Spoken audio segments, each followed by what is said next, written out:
right. Peace and shalom, family. Peace and shalom. Give it a second for people to pour in. It's going to be our Freestyle Friday session, but this is a late night edition, obviously, because we are close to midnight. So whoever could join in, great. If you're watching us on a replay, thank you for taking time on your Shabbat and or any other day to view this broadcast. We appreciate it. All right. So it's going to give a second for people to pour in.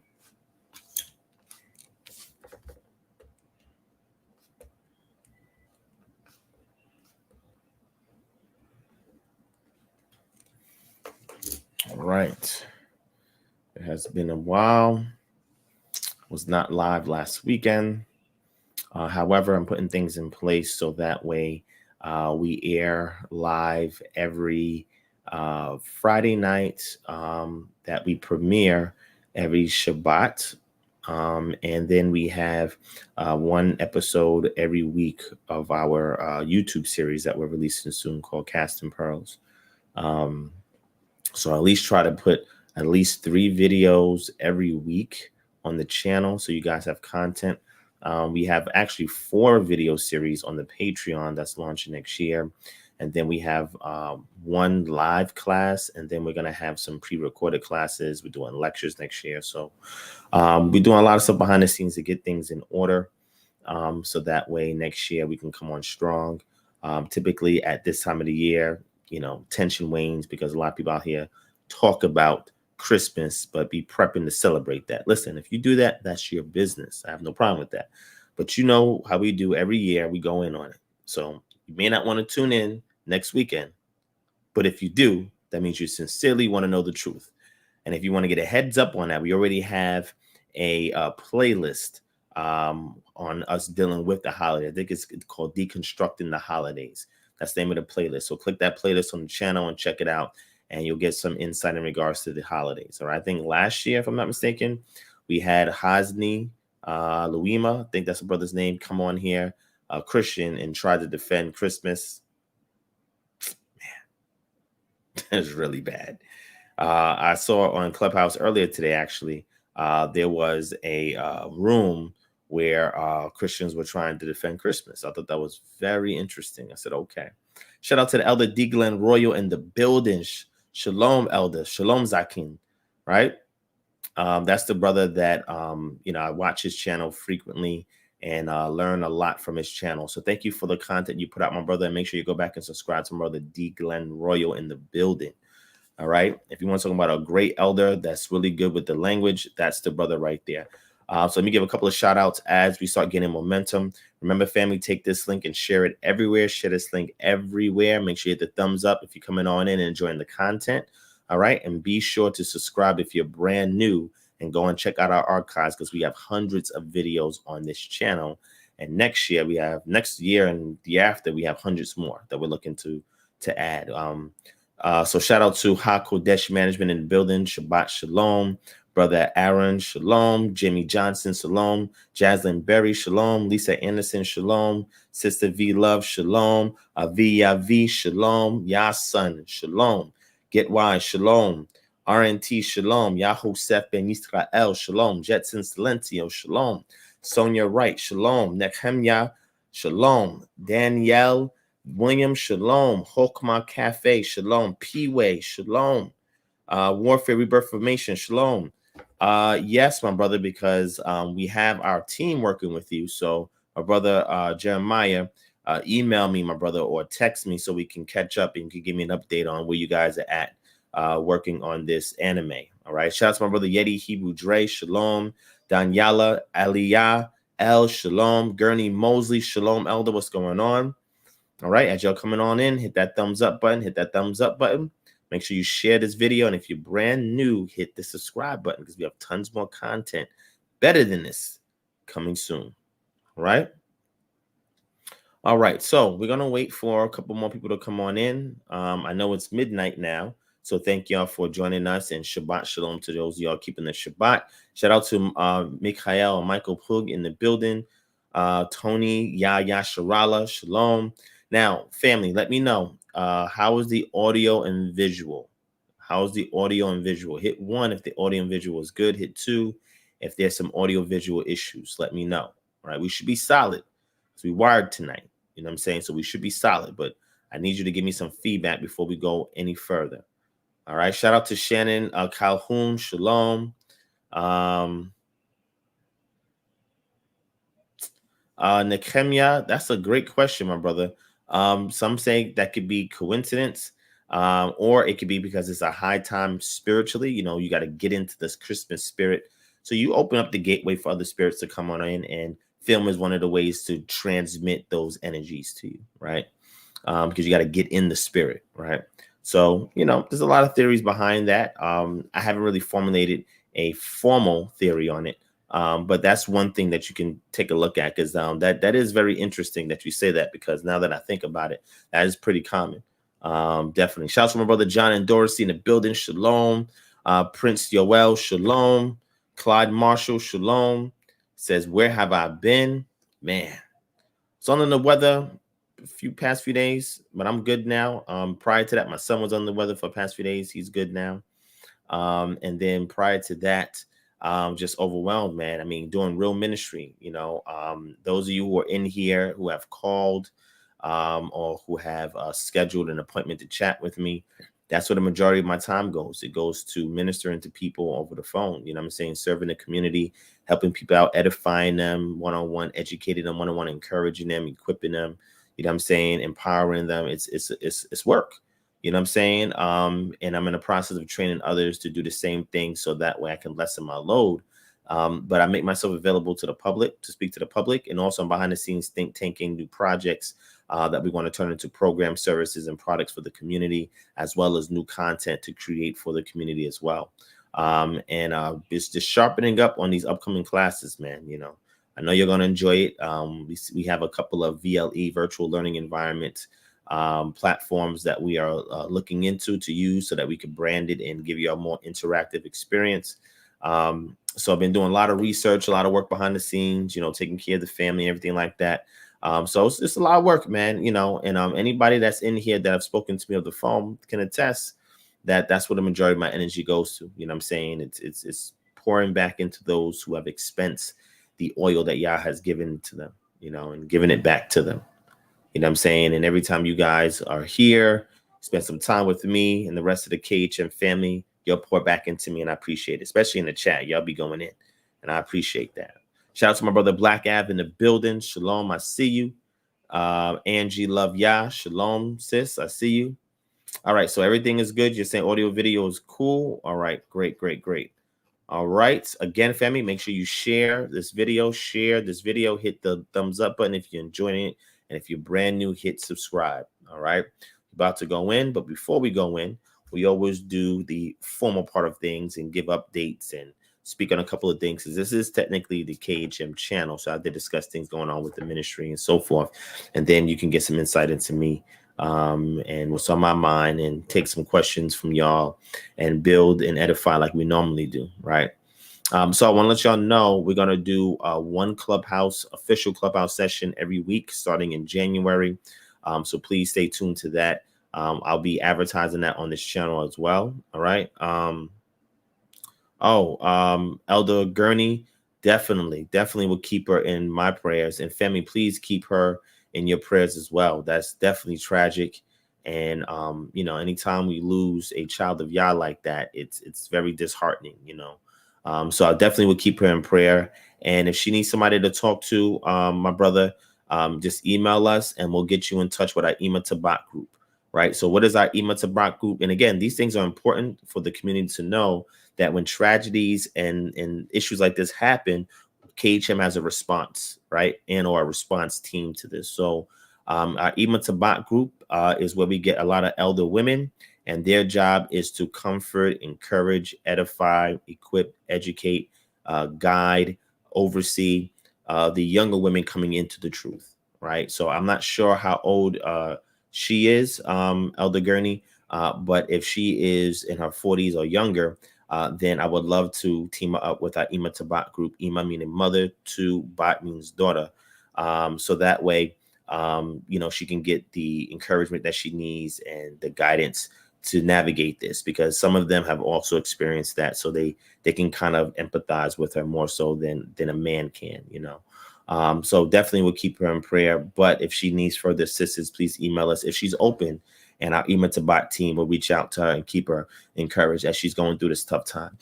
All right. All right. So she's 23. Man, that's even better. So yeah, definitely if she's open, Elder Gurney, I don't know where she's at in her walk, but if she's open, then we can have an email to bot team speak with her and keep her encouraged and empowered. All right. All right. So man, I just forgot what I was going to say now. But that's okay, because that was more important.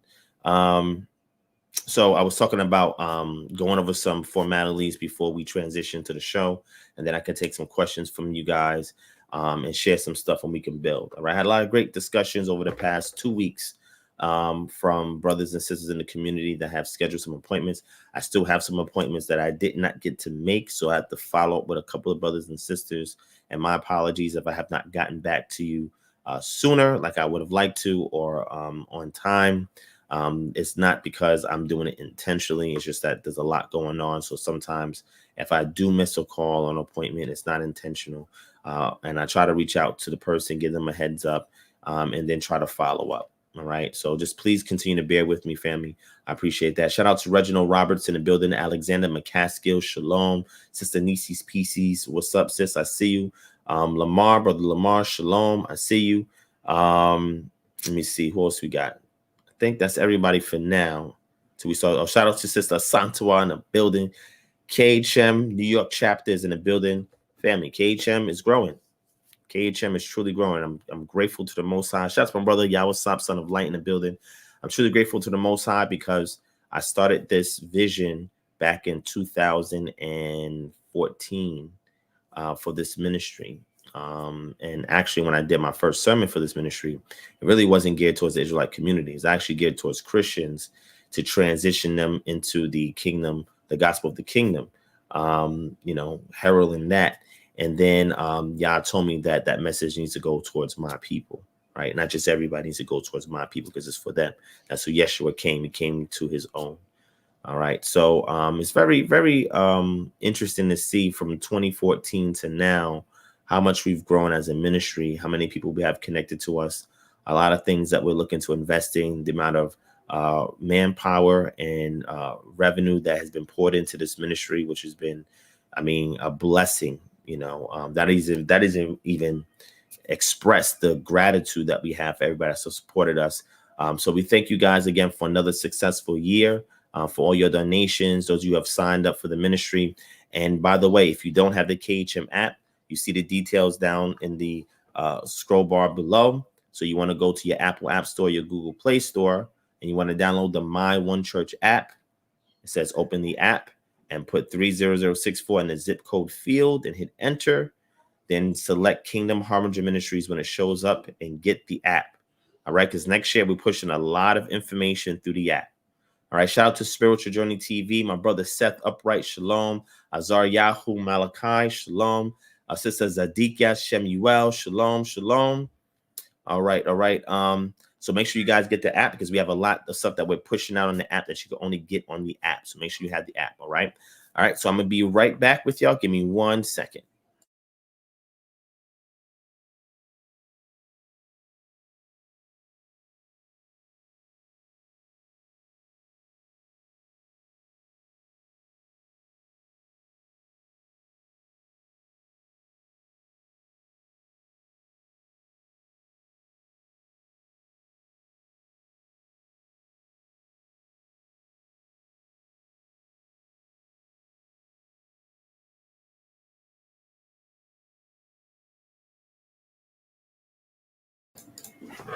All right. Okay. So thank you to everybody who have allowed us to be successful this year. Shout out to all of our KHM members who have signed up between last year and this year because we're growing exponentially. We have over 600 plus people connected to KHM. And I'm grateful for that. We're looking to grow and expand even more. There's a lot that we can do in the community, right? So I have the teaching, scholarship education side. And then there's the KHM community element that's designed to create programs, services, groups, and products to alleviate the societal ills in our community. And they're doing an awesome job with that. Shout out to my brother Ice Shoe Code in the building. I see you. Shalom. All right. All right. So make sure you guys download the app. If you don't have the app, download the app, please. That's extremely important that you get the app. All right. And again, you'll see it scrolling across the screen on what you can do in order to get that app. All right. All right. Now, what I want to show you next is we have a brand new shirt. Now, I mentioned this on the last live, which was almost 2 weeks ago. On the last live, that we have a new t-shirt. I'm about to reveal it to y'all, right? Now, those of you who was on our Patreon, you already seen this post over 2 weeks ago, right? They've already been getting this t-shirt. But now I'm going to reveal it to YouTube so y'all can get this t-shirt. It's fire. Now, we have more t-shirts coming, but I want to share something else with y'all in a second. Let me show this to you first, and I'm going to share something with y'all, and then we're going to transition it. All right? So here is our new t-shirt. Let me move it over like this so you can see it.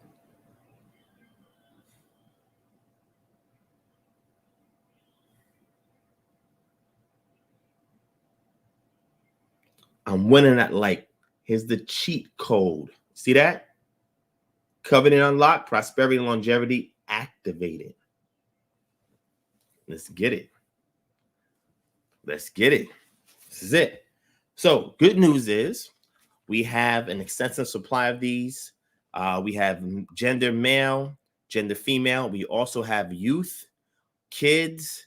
Well, I think youth, kids, and youth, which I think is adolescents, and newborn all the way to 18 months. And then from there, ages 2 all the way up. So we got all sizes. The shirt is now only available in white, but for adult sizes, we have small to double XL. And then we have all sizes for youth, right? We even have newborn sizes as well, right? So we have onesies and all of that, okay? But this shirt is fire.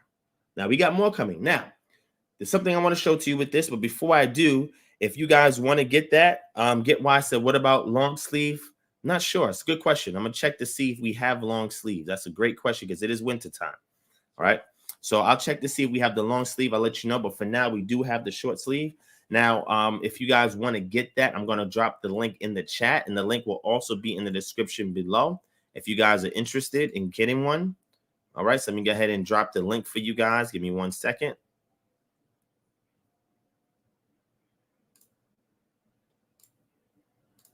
All right, so we're going to drop it right here.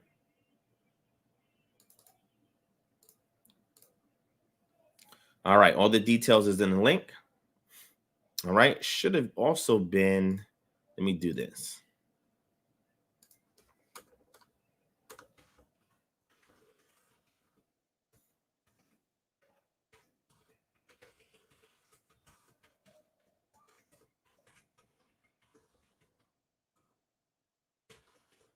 All right, and the link should also be in the description below.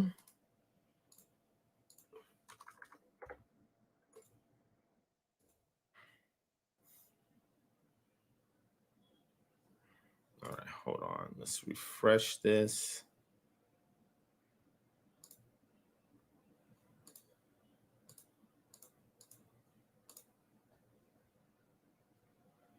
All right.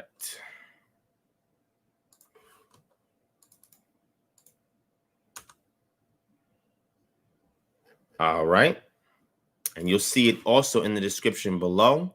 So go ahead and click on that link and get this shirt. Now, also, we got in some more of our throwback shirt, which is Pastor No Tithing. All right. So you want to get the Pastor No Tithing t-shirts as well as you're getting the t-shirts for I'm Winning at Life. Now, starting in Q1, hopefully by the end of January, all right? KHM, we will have an in-house print shop. All right, that's what I'm working on next. So that way we can do all of our prints in-house. Okay. Now, not only is it going to be for KHM, but it'll also be opened up. So if you have any kind of business, not-for-profit, congregation, church, whatever, and you need prints done and you want to patronize somebody in your community, we will have those services available. All right. So currently we're working on getting the logo done. I got the name already done. The equipment, I'm in the process of purchasing the equipment. And then once the logo is done and we have everything in order, in Q1, we will start our official print shop. All right. So we'll be printing all these things out in-house. We will no longer be sending our money outside the community. All the money will be within the community. And then if you need to get t-shirts done for an event or t-shirts done for your business, or let's say tote bags, mugs, anything that requires print, we can do it for you. All right. So that's a beautiful thing. As you know, we teach here about autonomy, which is self-governance, self-sufficiency, and be able to take care of all of our needs within the community, creating an ecosystem of support, services, programs, products, and goods that can sustain our community amongst our own selves. All right. So we'll have that print shop up soon. You guys will get the details soon, so stay tuned for that. And again, this is a great way to keep everything in-house. All praise to the Most High. All right. So I want to share that with y'all because I knew that would be something that I know is sorely needed in our community, is manufacturing. So we're going to start off first doing prints, and then from there, we're going to work towards more manufacturing, because what I want to do at some point in the future is create a factory so that way any inventions that we drum up as a community, we can get it done in-house. In-house. I want to get a printing press as well so we can start publishing books in-house. Do everything in-house. That's the goal, because the time is going to come where they're going to hold certain things over your head and say, if you don't do this, you won't get access to this service. You won't get access to this. And we can say, oh, it's cool. We already got that. It's cool. Oh, you're not going to publish my book? All right, it's cool. We got publishing. Oh, you're not going to do these prints for us? Okay, it's cool. We got a print shop. Oh, you're not going to give us this? Okay, cool. Yeah, we got it over here. I told you, until we have these Goshens operating autonomously, we're not ready for judgment. So stop chanting down Babylon until you have all these resources in place, all these services, programs, products, goods, and conveniences in place. Okay. All right. So again, if you're interested in the shirt, I'm winning at life, because when you in this truth, you are winning at life. Right? The world thinks they winning at life, getting fame, fortune, trying to go viral. Nah, that's not winning at life. They're actually losing at life. They don't realize that because they didn't die yet, and they're not facing judgment. So we know when we keep any statute, laws, and commandments, we winning at life. We winning. But here's the cheat code. See, we're trying to give the people the cheat code. That is coming to covenant with Yah, keeping statute, laws, commandments, and he promises to give you longevity of life and prosperity. These things are tied as blessings to those who keep Torah, even in exile. So wear this shirt strong, bold, and courageous, and let the world know y'all winning at life, man. They'll look at that. They'll see the little trophy, the digital video game. Oh, that's cool. Oh, wait, what's that? Deuteronomy 5. Oh, what's that? You ain't got to say nothing. The shirt witness for you. Same thing with the passing no tithing. Try wearing that on a Sunday. I actually sent that to some Christians. They told me they was going to wear it on Sunday. I ain't seen no pictures yet, but hey, that's neither here nor there. It is what it is. It is what it is. All right. So that's these t-shirts, and thank you in advance to everybody who's patronizing us, because we use these funds to go towards more services, more programs that we open. Like next year, we want to open our Shifra to Puwa Birthing Stool, which is a midwifery program. Our Handmaids of Zion, which is a home care or domestic care program. Our emergency delivery services, which is a program in which we deliver goods to those who are subject to natural disasters, acts of God, or whatever, flooding, earthquakes, pandemic. Make sure they get all the necessities that they need. The Handmaids design a design so that way we can give families a breather throughout the month, every month, so that way they can refocus on, studying, researching, traveling, spending time together, spending time with Yah, etc. Midwifery is very important so we can birth all of our children the way they need to be birthed, in the natural way, and also educate families and send our advocates out to teach y'all how to get to that process. our music label that we're launching soon, KHMMG, Kingdom Harbinger Ministries Music Group, so we can start putting out music and allowing artists to just focus on the craft while we take care of everything else, get them in these secular stations and these secular platforms and put the truth out there in all these channels and take care of everything else that they need to take care of behind closed doors. We're trying to give this ecosystem of support so that way nobody has to look outside the community for anything. We can take care of everything, right? And that is my goal. And Yah's willing, all of this will be accomplished in his timing, all right? So with that being said, also, it is time for me to retire my Aero Garden. See this? Aero Garden. I have two of them actually. And I'm going to tell you what this is for those of you who don't know what it is. Because again, we're talking about autonomy, right? We're talking about growing your own food indoor. Why? Because some people don't have backyards. I have a backyard, right? I have stuff growing out there in my backyard. But everybody cannot have that. I have indoor gardening and outdoor gardening, right?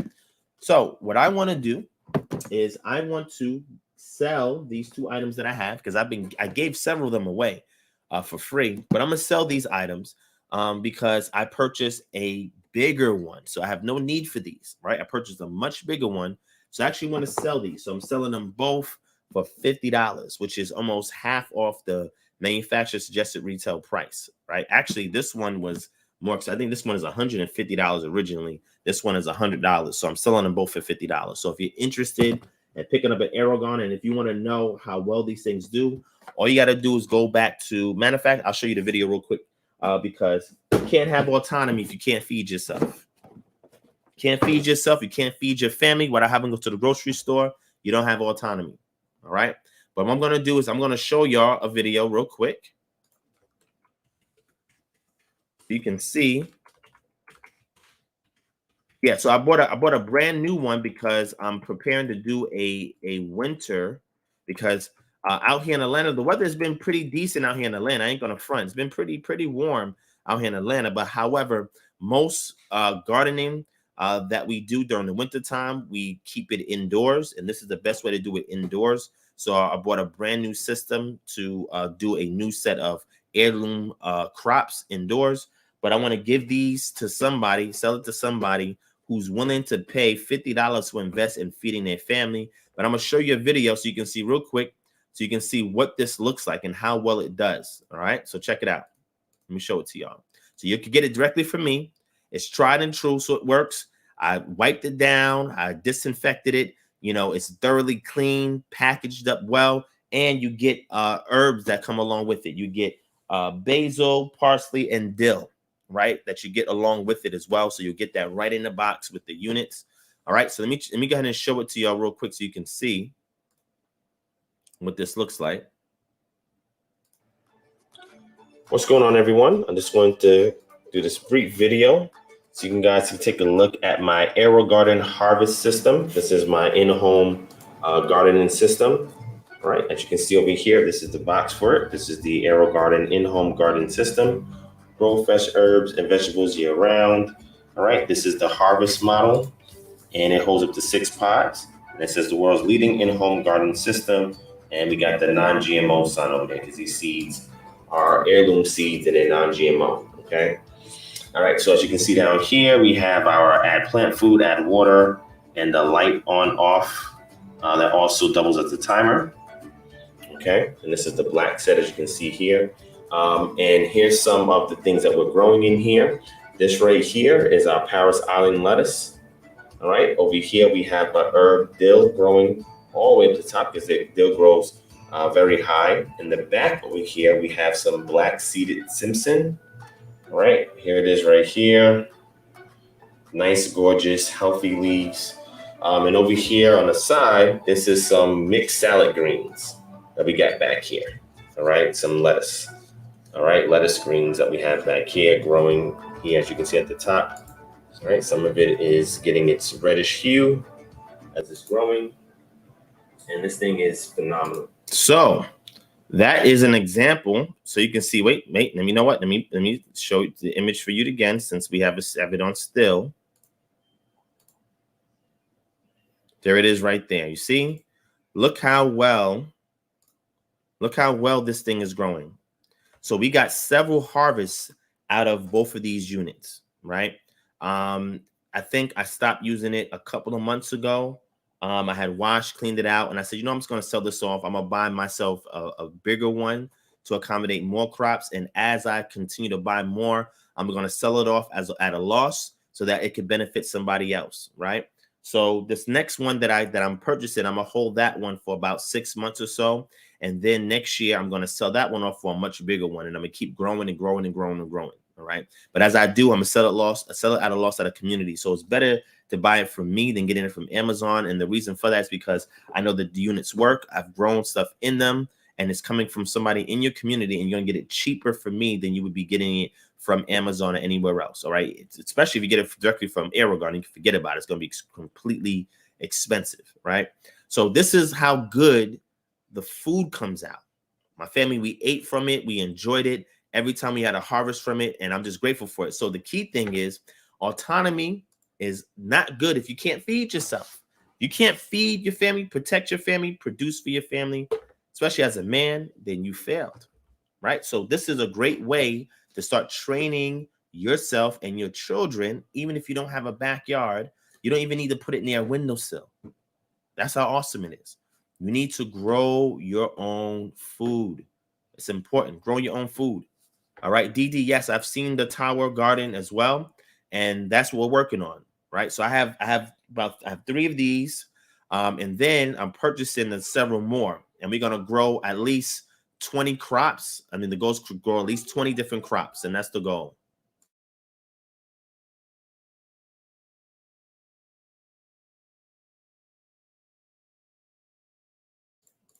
Sorry about that. It's my daughter speaking to me. She should be sleeping. So we have a couple of these, and I just invested in several more. And then another thing that I'm gonna showcase to y'all, I'm gonna shoot a video on it, is the solar panels we have to generate our electricity, and not just solar panels, a generator. So that's something that we'll show. I'll probably do it when the weather gets nicer next year and show you guys how to set those things up for yourself so you can generate power. I know, especially in the neighborhood that I'm in, I live in a pretty nice neighborhood. However, we have gotten several blackouts this year living here. Last year we had some, this year we had some. So I had to get several UPSs, which is uninterruptible power supplies for my electronics and stuff, so that we can have light and my computer and everything can work even though the power is out.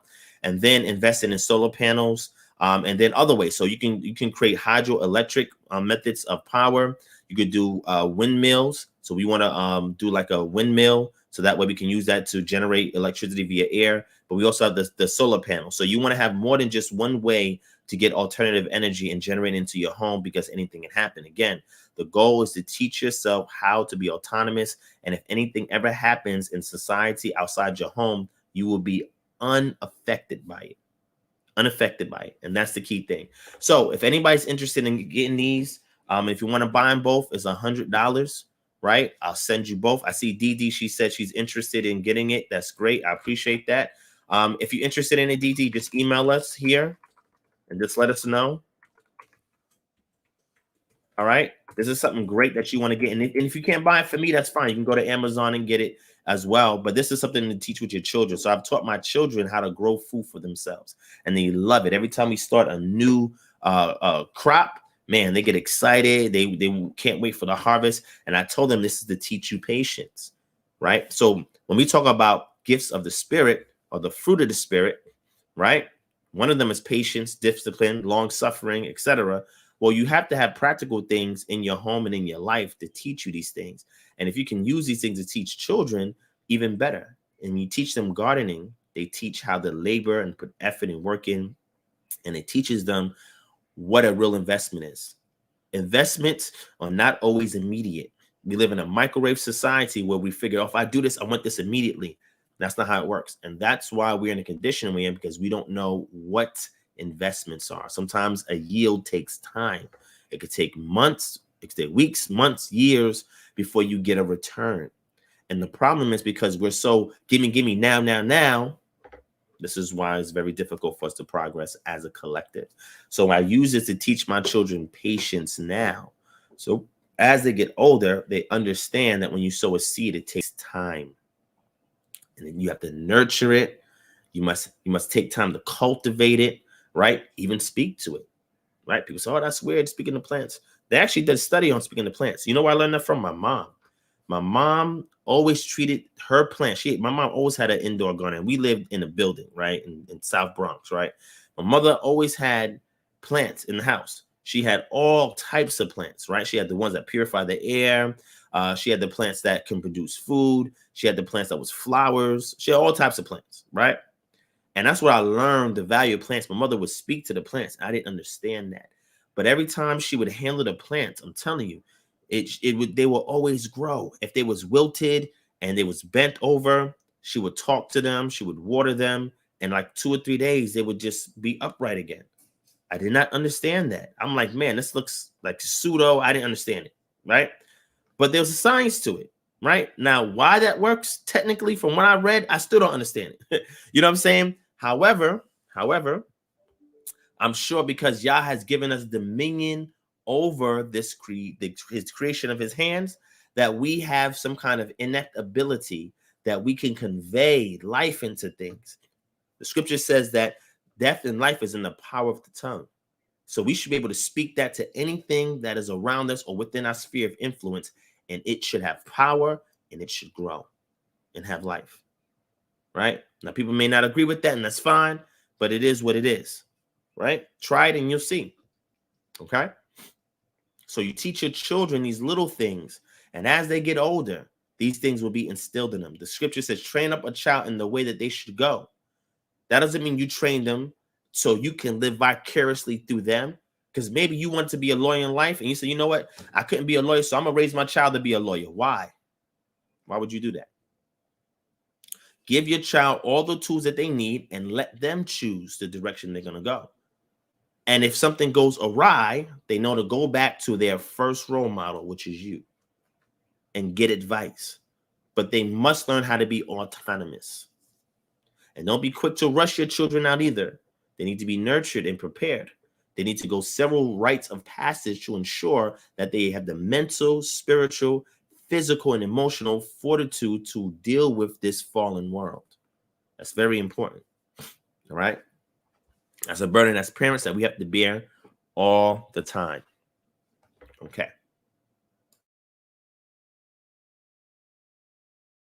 So the next thing, another service that we offer here at KHM is our debt elimination, credit repair, and fiscal responsibility training.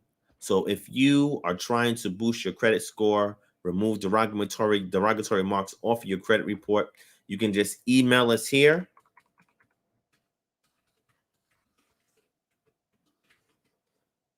We can give you a free consultation and teach you how to do that. And or you can ask us to do it for you, which we will provide for you at a fee, right? But there's a video that I have on this channel. Just type in KHM chapter launch or KHM chapter, and then type in Jubilee Manumission, and then you'll see a video of me giving free game on how you can repair your credit for yourself. I teach you how to do it, right? We give free game. We give you a one-on-one consultation based on your situation and tell you how you can fix the problem, right? At no cost. But if you want us to do it for you, because it takes time, energy, and effort for us to do all the legwork, the paperwork, and everything like that, there's a fee that comes with it, but it's extremely inexpensive, right? But we put you on the game because the goal is to be able to be that one-stop shop for the community. Also, with that being said, our Naturopathic Eden is a naturopathic health consultation and education program. So if you have an ailment, a disease, some kind of health concern, and you want to be proactive about it instead of being heavily dependent on the doctor all the time, we want to educate you on how to do that, right? We give you free consultations.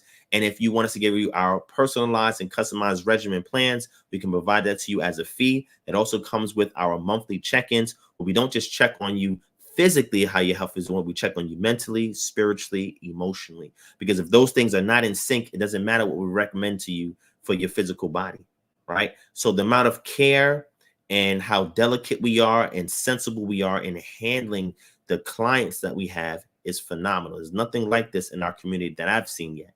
There's people in the community that tout themselves as health gurus and all this other stuff, And I have a lot of reservations by some of those individuals. I am not going to mention their names because a lot of stuff that they tell you, some of it is good, some of it is sketchy, right? And then the amount they charge you for it. Wow, man. Now that may be their business, but I mean, what we give to you for that same cost, you get 10 times as much, right? So again, we're also looking for consultants. So anybody that wants to join our team and you want to make some supplemental income and you see that health is your ministry and that you want to reach out to our community and get them well again, here's an opportunity to do that, right? So you can email us at naturalpathtoeden@gmail.com. You'll also see some of our KHM members that are here in the building as well. Shout out to Sister Jacolia's Gems. Thank you, sis, for your package. We got it. We're going to do an unboxing video so we can support your business. So, sis, I want the people to support you. Please put in the chat what you offer and how people can patronize you. We got some great products from this sister, and I truly appreciate her sending that out to us as a complimentary gift. And I want the community to support what she has. So, sis, Jacolia's Gems, just type in the chat what you offer and how people can contact and patronize you. Okay. All right. Thank you, my brother Ice Cole. He put the link in the chat so you can get some free game on how to repair your credit and what to do in regards to health. We give you free game, right? So as you can see right here, you see my menorahs there, my candles there, but right up here, we have the Naturopath, the Eden binder. We have tons of documentation in there, quick guides in there to teach you everything you need to know about health for the layman. Now, we got textbooks that we use in our training sessions and stuff like that. I also put them out on the Patreon as well. So if you're interested in really getting deep into your health, we have all free material that you can access on the Patreon, right? All right. So with that being said, that's extremely important. That's why I'm sharing that to y'all, because we're not just here just teaching. We're actually fixing problems once this camera goes off. Like, this is just 50% of the ministry. When the camera goes off is really when we start working. All right. Now, more proof to that, just so y'all know, we have our KHM religious exemption letters. Now, our exemption letters are right now for COVID-19. We've now created letters. If you're in Ontario, Canada, we have letters for those of you who are in Canada. We also have letters for those of you in the UK now, right? Because we have so many people reaching out to us from these areas asking for help. And mind you, these are places that we're going to have chapters. We're going to have a Toronto chapter and a London chapter next year. We have letters for you guys. So if you need religious exemption during that time, please click the link in the description below. If you click the link in the description below, then we can take care of that. We have a 95% success rate. And I don't know how many people is in here whose jobs we helped saved simply by the letters that we produce for them. I mean, we have an impeccable record so far, and we've been winning. All praise to the Most High. Everything we do with care, we do with gentleness, and we do with love. And then we put prayer on everything. Like, we just attach that prayer to something, and then we deliver it. We don't just send it out to you. We put time, energy, and effort into it, and we put prayer on top of that thing, and Yah delivers. So we have a 95% success rate, all right? And we talking about all professions and all states. That's how good. We've helped at least one person in every state in the continental U.S. We haven't done no Alaska. No, we did one Hawaii. So that's 49 states that we did. We didn't do nothing in Alaska yet, but we did do one Hawaii.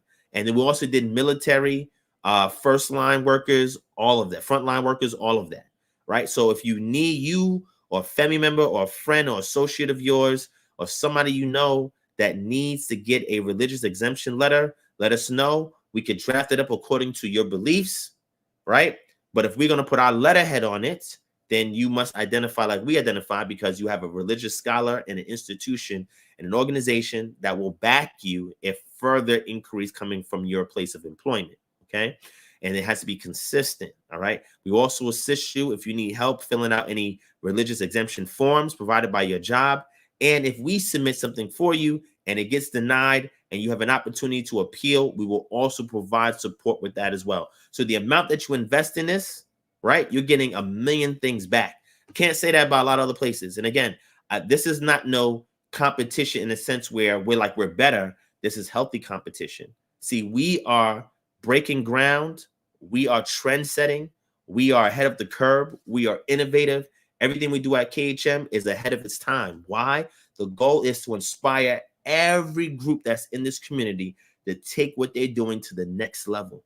Because we are a niche community. We don't have the best PR out there, but all of that will change soon because we have to get this last remnant in line, get our Goshen straight. So when y'all judges, we could just chill, family, right? We have that breathing room. We're enjoying the blessings while the world is in all this turmoil, right? Because now Omicron now is out there, and Omicron is now they're saying that you got to get 4 shots. And just follow me on social media.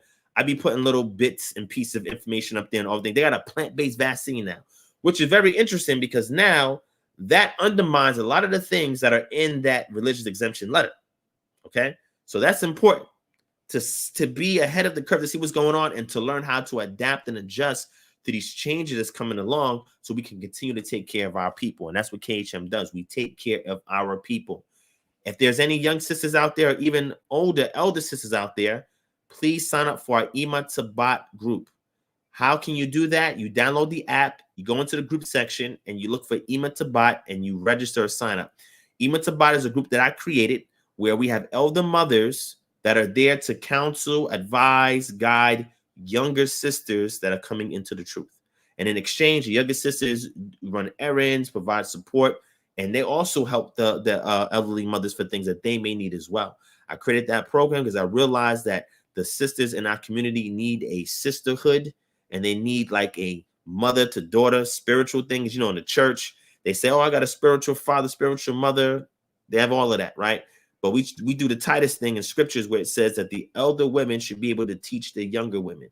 So we create that because we realize that that's a need in the community. Anytime we see a need, it gets think tank and we put it in work and process, and then we pump out a program or a service or a group to take care of those needs, even a product if we need to take care of those needs. So these are the things I have to continue to bellow out and continue to inform you of the things that KHM is doing, but we can only do it with your support. Please sign up and join the organization, and or if you want to donate to us, you can donate to us as well, because whatever we get, whether it's manpower or resources, we do something to best benefit the community. And we thank everybody who patronizes us all the time. We have something going on, all right? And we see our day ones, and we appreciate y'all, all right? All right.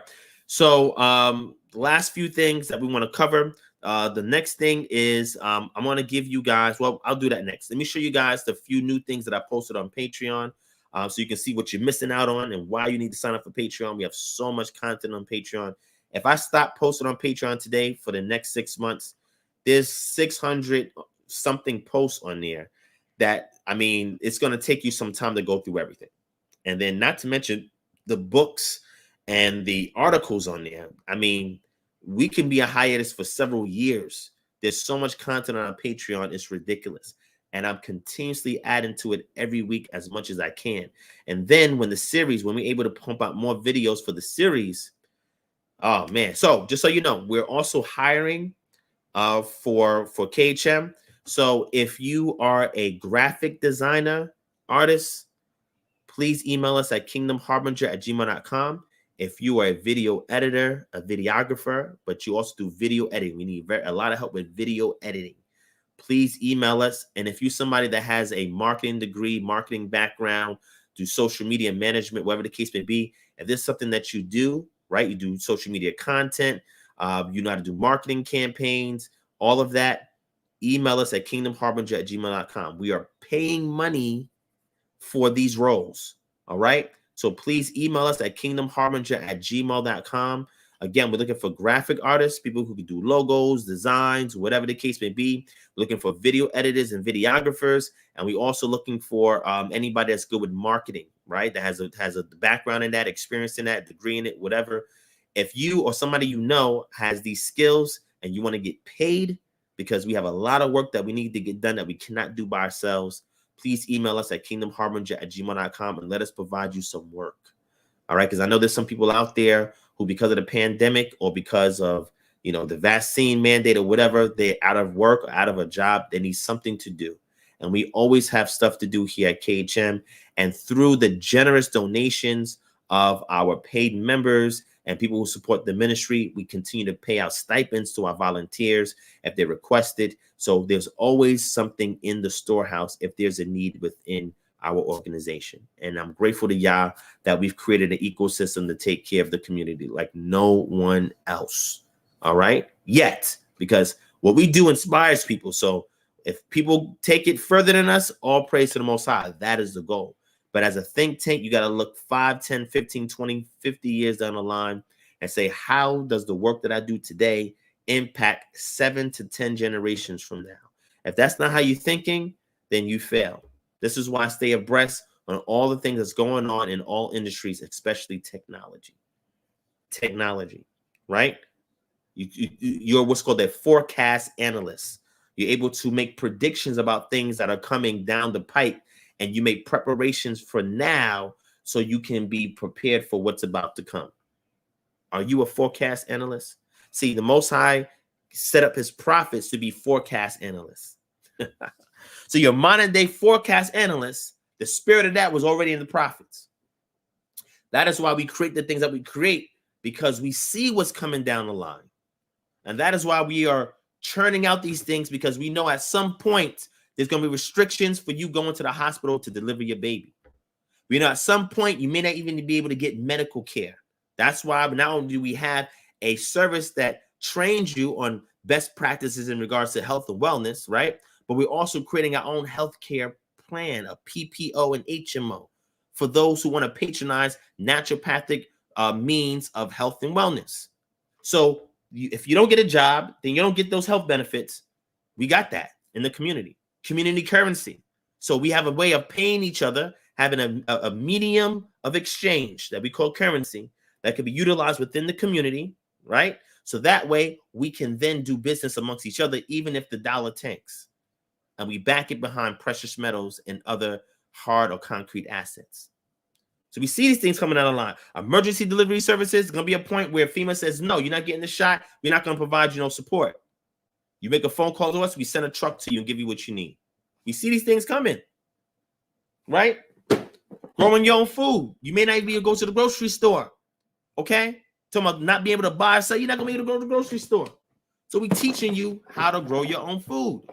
This is what a forecast analyst does.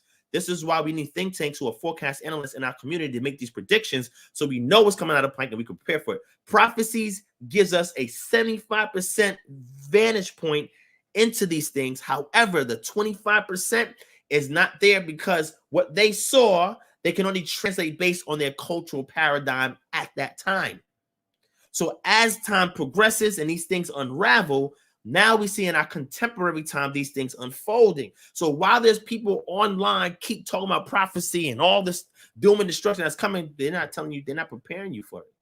So what good is that? They're not preparing you. Some people say, oh, you got to leave America. Leave America and go where? I know people that left America and went to Ghana to try and escape vaccination. And guess what? They're requiring vaccinations now because of Omicron. You thought you was escaping that because you was leaving America? Most High says that he's going to get his children from the four corners of the earth. No matter where you are, Yah's going to get you from there. No matter where you are, Yah's going to provide protection for you. Now, yeah, you're going to be persecuted. Yes. But you need to know how to turn yourself into a skill set. Turn yourself into a skill set. You become the asset. If you're not training yourself to become an invaluable asset, then wherever you go, you're able to contribute value that you can maneuver, negotiate, wherever the case may be, then you're in trouble. But we're here to help you with that. This is another level. RNT, yes, email me, my brother. kingdomharbinger@gmail.com. And if your work aligns with our vision, then we'll definitely bring you on board, my brother. No problem. Shout out to my brother Chris Benya in the building. Main man, I see you. King Shalom. C. Rochelle. Shalom. She said, so happy to finally make a live. All praise to the Most High. Sagan Yahawada. It's the truth. You're not going to be able to escape what's going on. It's a globalized system. Do you realize that when you go to another country, it's not easy for you to get citizenship? And that you're still connected to America anyway? And if you're over there with an American passport, check it out, American ID, and some people say this, oh, you know, there's going to be a war that's going to happen to America, so we got to escape to some other country in Africa or in Israel or somewhere else. And I say to them, What if those countries sever their ties with America because they don't want to get involved in anything and you still American citizen? They're going to ship your behind up out of there, and they're going to tell any adversarial nation, oh, we ain't got no Americans here. We shipped them all out of here. Where you going to go? And if you sit here and openly deny your American citizenship passport, then you think when you come back to America, everything's going to be cool. It's not going to work like that. Do not burn bridges. See, you got to learn diplomacy and tact. Y'all are rushing and doing these things, and you don't realize that there's legislation being passed right now in those nations that you're going to because they're in bed with America. They're in bed with all the nations that America's in bed with. So where are you going? At any given time, they can default on all the loans through the IMF, and all the loans that they have business-wise with America and all these Western nations. They can default. Oh, yeah, y'all got to pay us, man. You got to pay us. Let's go. Cough up that money, yo. What? Cough up that money. Oh, you're happy because the U.S. dollar tank? Man, did you know that your assets, the natural resources you get from your country, it's backed by the USD, right? And since you're chatting down the USD, hey, you're losing value with those assets. Oh, y'all don't know how the global economy works? Oh, man, I'm sorry about that. Did you know these countries you're going to, that their natural resources are backed by the USD? And not just USD, it's backed by the USD. Some of them is backed by the yen, and some of them is backed by the not the British pound. Oh man, how did I forget it? Help me out here. What is it? The Europe currency standard. It'll come to me, or somebody will say it there. I can't believe I forgot it. But all of these assets that they have there, they're backed by these promise to pay notes. That's shifting up and down, fluctuating on the stock exchange. So you think you're going to a country and you're going to get some kind of solace and protection? Well, did you know that they might turn on foreigners too? They might say that y'all are terrorists, and because that country is housing terrorists, that they're going to go into your country and they're going to go to war because you're housing terrorists? Did you know they could do that too? Where y'all going? The euro. Thank you. Trust me, I was probably tired and I slipped that. Forgive me for that. But that's the key thing. Where y'all going? See, y'all not thinking about all of these other alternative narratives that can occur. That's why I said to myself, yes, I'm definitely going to venture outside of America. Of course, we set up chapters outside of America. We're going to be one close-knit network because we're working on technology as well, so we continue to communicate with each other. That's a key thing too. Technology brings the world closer. We have deep web networks where we can communicate with each other. We have that, and it's legal.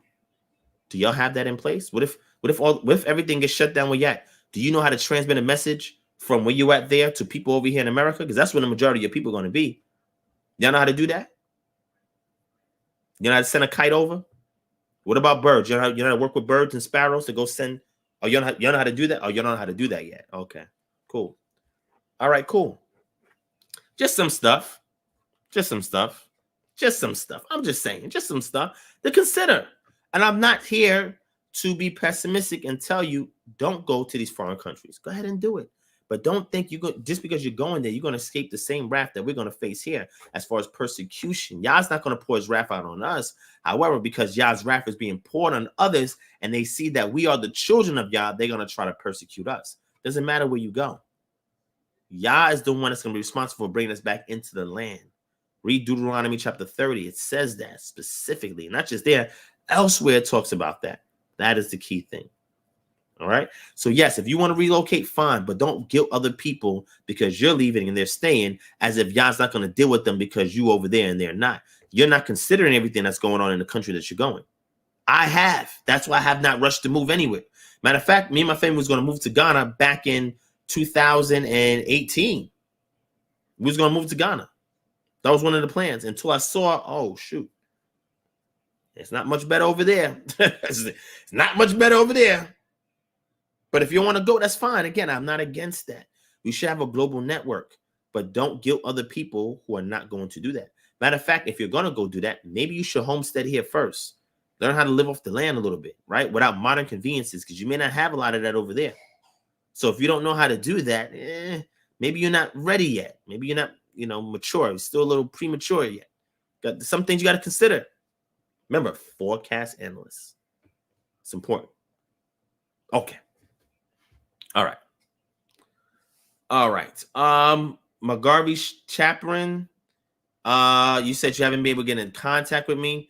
I think you left. I saw that you left a comment on one of the posts on Patreon, but let me give you a link that you can click on. It's actually there also in the description box to set up an appointment for us to have a one-on-one discussion. All right, because I've been very busy the past 2.5 weeks.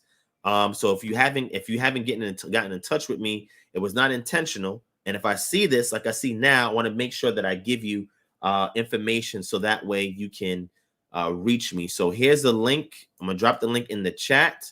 Click on that link, schedule an appointment, my brother, and let's do a one-on-one, okay? And I appreciate your support, by the way.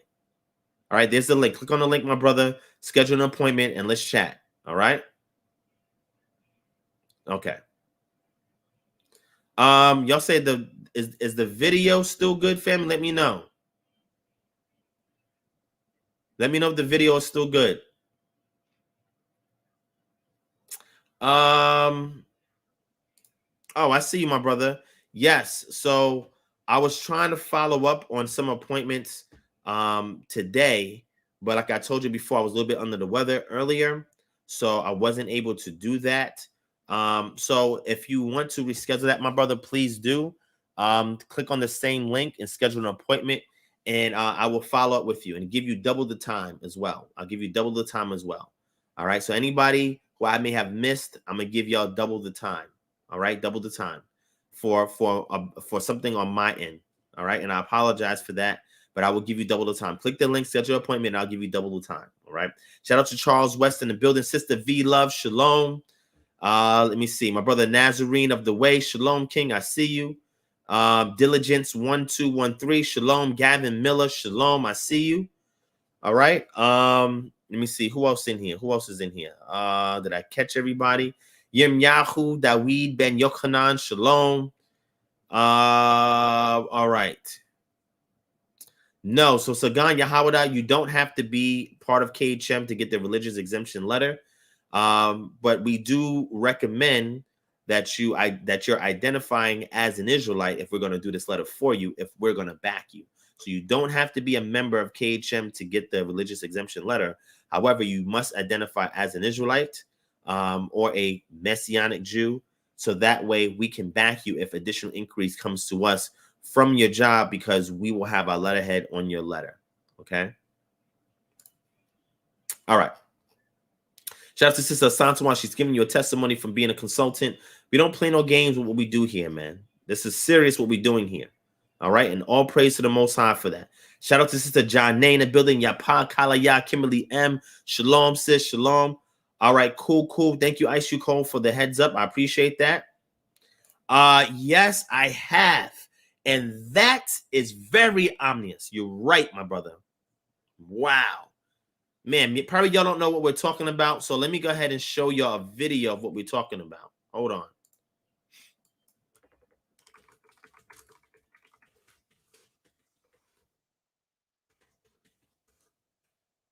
Let me show it to y'all. And I'm going to mute it because I don't want to get any copyright strikes. And they take down, because they'll find any reason to take down my video. Any reason to take down my video to keep this information from coming down the line. All right, hold on. Let me share it. I'm gonna share it with y'all to see so you can see what we're talking about. All right, check this out, y'all.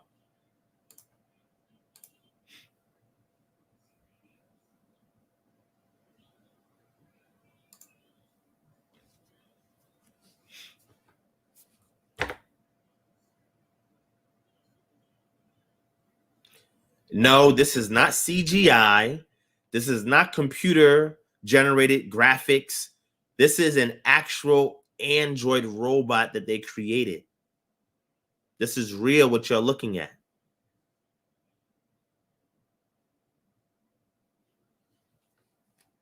Real. Look at that.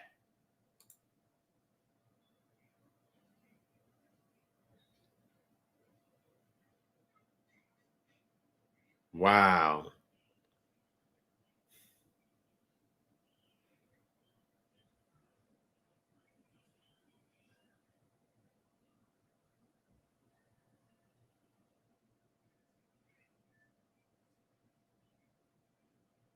Wow.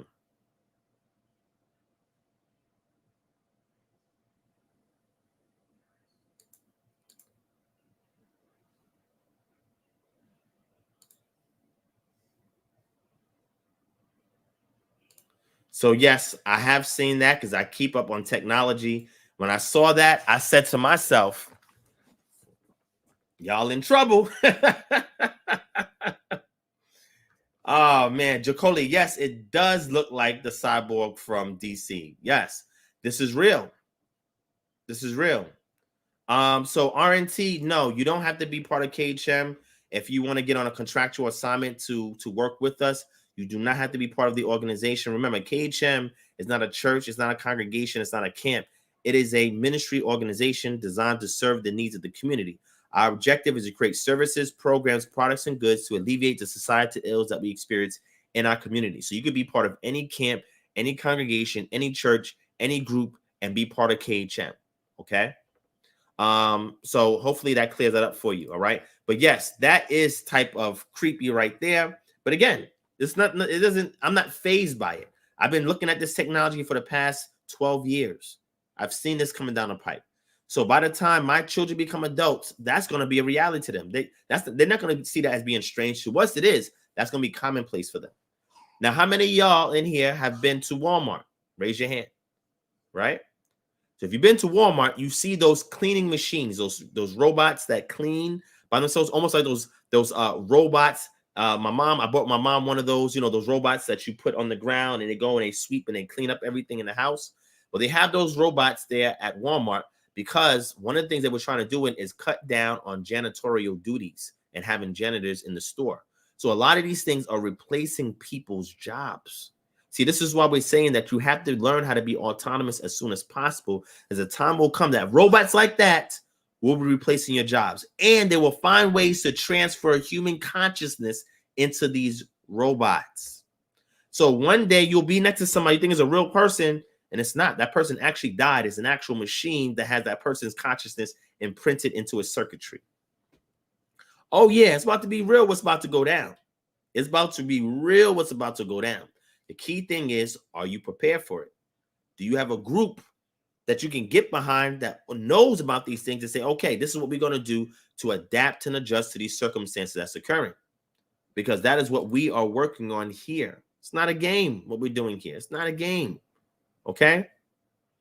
So PB&J says, when you come into Cairo, so we plan to come to Egypt and Israel either by the end of next year, late fall, or the beginning of next year, starting in the beginning of the spring. All right. Because we have to visit those places on top of the other places that we're visiting, because we're creating a documentary to prove whether we are truly Israel or not. Okay. Facts. You already know. You already know. So y'all already know. You already know. This is what's going on in reality. All right. Okay. All right. I see y'all on the same page. That's good. All right. So let's get to the Patreon. Let me show you guys what's on the Patreon. And then let me show you it now. Remember, on the Patreon, we have, check it out now. We have a post on there to show you how you can go and look at all the declassified documents from your government. And in there is some of these technologies. They deny everything until it's declassified, but they deny it long enough so that regime that was in place that was doing that particular project, they're all gone, and they come back and look at us. Oh, you know what? We made a mistake back then. We're open about it now. We're going to make some changes, as if they didn't build off of the foundation that generation who did those projects already put out. It's the game. That's how it works. We have a post that gives you access to see all these declassified government documents on all types of stuff. Robotics is one of them. And if you know the type of technology they used 30 years ago, you think you're seeing what you're seeing now? Nah, that's just for commercial. That's for businesses. That's for the public. It's not military. Military had technology like that for a long time now. There's super soldiers, that stuff that you see in movies and stuff. What do you think those programs? You think those are fictional? You think that's fictional? You think that's science fiction? Go check out some of these declassified documents. Look, Here, we reveal everything. We let you guys know everything that's going on. We ain't got to make a conspiracy theory. We have legal documentation to validate everything that we put across this screen. Okay. All right. Shabbat shalom to my brother, Pat Crisino in the building. Will Ben here. Shalom. Thank you all for joining. I appreciate that. All right. So Seth Upright is the 6th month of pregnancy, not the 6th month in a year, because if it was the 6th month of the year, that would be very interesting. There's actually a debate on that. But I have an article. If you need it, just email me. Just give me some time to give it to you, where they unpack and they discuss that for you. Because I did see you post that. I just didn't get a chance to respond. But it's the 6th month of her pregnancy. That's my position. However, an argument can be made that it's also for the 6th month of the year. And I think that that's what you're alluding to, right? It's a great article on that. All right. All right. So what I'm going to do, shout out to Crown Hair in the building. Shalom. All right. Hey, let me show it to you what we have on there. Let me show you what we have on there. All right. I'm going to show you the new stuff we have on there. And I'm going to show you the posts that I posted where you can access all of this declassified documentation. All of it is legit. This is directly from the Library of Congress. It's not from some Jane Doe or John Doe website. This is from a governmental sanctioned site. They're showing, they have to give this to you because FOIA Acts have been put in place. Just like the FOIA Act that went out to ask the FDA, show us all, and I went over this, show us all the medical data, all the scientific data you have on the vaccination. Oh, we need 55 years. They do this. You know why? Because all the things that they're doing now, you have to wait for this generation to die off. You know why? Because you can't hold nobody accountable no more if they're dead. Yo, this is the game. This is why it takes so long for documentation to be declassified. So when those people die off, you can't blame them. They dead. How we gonna dig them up? Like, no, they dead. Oh yeah, we made a mistake, but as an organization, but it wasn't us. As a federal government, it wasn't us. It was the previous generation, but they died off. We looking at now the mistakes they made. We're working on them right now. Y'all falling for the game, man. We peep game. We see what it is. We don't fall for that. But some people do fall. Some of us out there are really gullible. All right. We're trying to put you onto things in advance and prepare you for what's about to come practically. Okay. We're not trying to put terror and fear in your heart for what? We should be applauding everything that's going on. Y'all's allowing this to happen as a means to an end. The key thing is, are you ready for that end?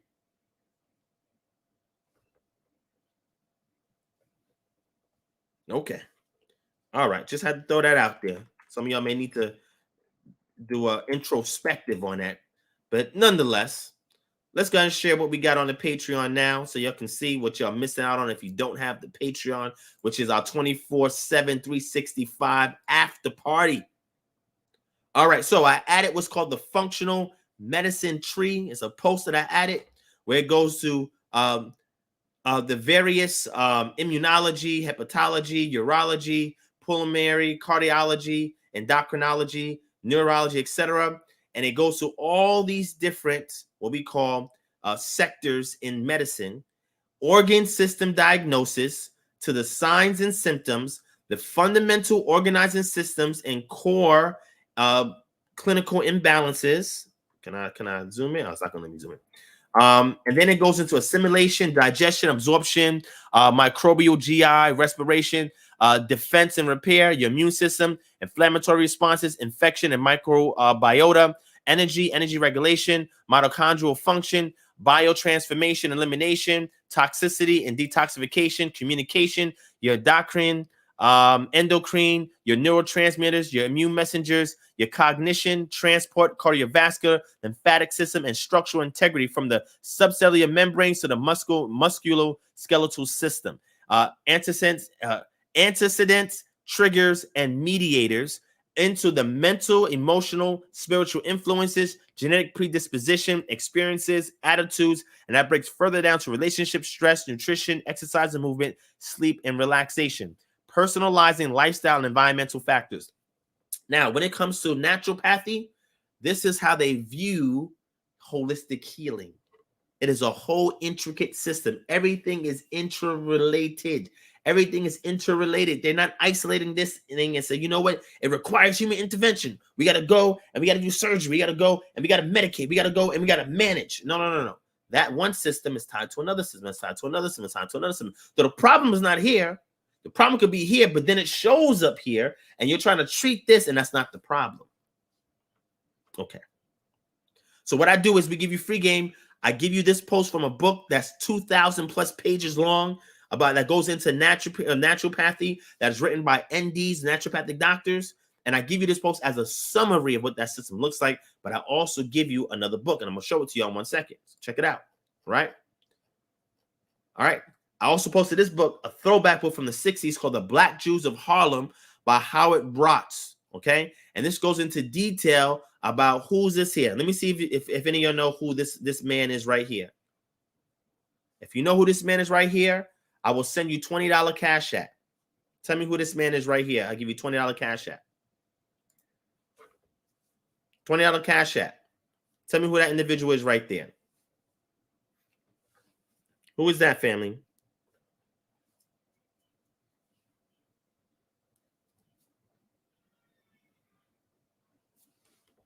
Give you a second.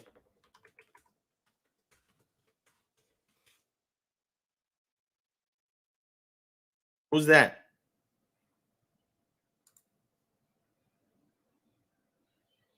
There you go. Ice you cold. Email me your Cash App, and I'll send that to you before the sun rises and it's the Shabbat. I'll shoot you your $20. You got it correctly. All right. This is real history. The books that we have available is real history. So you can understand this quote unquote movement and some of the pioneers of this movement. Right. But this is an excellent book that we have here. And again, it's called The Black Jews of Harlem. It's a must read. Okay. Here we have this new book called The Most Effective Natural Cures on Earth, The Surprising, Unbiased Truth About What Treatments Work and Why by Johnny Bowden, PhD, CNS. An excellent book that's written for the layman, and it tells you all these natural cures, and I got to do quote unquote, in case the FDA is watching this, quote unquote, I didn't write this book, okay? But an excellent book to show you how to address almost any ailment that affects you. Again, like I said, we put you on to free game because we want all of this knowledge to be permeated throughout the community. All right, because we love you that much. I have another book here. This goes into the religion of the Mithras cult in the Roman Empire, Mysteries of the Unconquered Sun, because a lot of people like to compare that to Christianity. And when they do stuff like that, when they meld things like that, they don't really understand the subject matter. So I'm giving y'all material by Roger Beck to go back and read to understand the cult of Mithras. Okay? All right. Another book called The Heavenly Writing, Divination, Horoscopy, and Horoscopy and Astronomy in the Mesopotamian Culture by Francesca Rochberg. Excellent book if you want to understand in Mesopotamia about horoscopes, divination, astronomy. Modern day horoscopes that people use today, it goes back to Babylon. And it was adopted by the Greeks when Alexander the Great went into Babylon. He said, oh, these Chaldean priests, they know their stuff. He used them to adopt their calendar system, their calendrical system. That's what Alexander the Great had, because in Greece at the time, all these federations and whatever, they had all types of calendar, Macedonian calendar, Athenian calendar, all these other calendars. But when he saw the calendar system there and he saw their diviners and their astrologers and so forth, he adopted that. So all of these modern terms that we get for Libra, who's the Libra, Gemini, and Scorpio, all of that, that goes back to the Greco-Roman culture, which then borrowed it from, if you drive all the way back to the roots of that, it goes back to Babylon. So y'all can praise that stuff if you want. I have no problem with that. You just need to learn the history. You got to learn the history. Because when Alexander the Great went into Babylon, they co-opted the culture. Went into Egypt, co-opted the culture. Went into the Levant, where Israel was, co-opted the culture. That's what they did. Not to say the Greeks didn't have a culture prior to that, but they was in awe with these other cultures that they had conquered, that they co-opted everything. This is why there was a strict push for Hellenism, because they wanted to aggregate all the knowledge that's functional from all of these cultures and put it into one conglomerate system. It's an ecumenical plan that they had. Okay. All right. But anyway, just trying to give y'all a heads up. Well, so predestined to reign, chant Yah, Judah said, wasn't Abraham an astronomer? Scripturally speaking, we don't have no scripture saying that he was an astronomer. Astronomer is a very scientifically technical term for a particular type of trade or profession. All right. We don't see him practicing that. Now, we do get evidence outside the scripture, like from Josephus and others, that talk about Abraham enlightening the Egyptians on astronomy and other things like that. But those are considered sensational claims, okay, by the author because they're biased, right? But we don't have any data within the text, any textual data that tells us that he was an astronomer. Now, Job, for example, was shown or taught about certain constellations by the Most High that we would now look at today as Pleiades, Orion, Ursa Major, Ursa Minor, etc., right? Abraham, the Most High told him that your seed would be as the stars of the sky and the sand of the sea. Does that mean he was an astronomer? No. Does that mean that he was observing the stars and had a knowledge of it? Yes, because if you're a pastoralist, you look at the stars all the time. Why? Because they help tell you time. It's called a sidereal year. It helps to tell you time, right? It also helps with navigation, especially at night. This was called nautical twilight.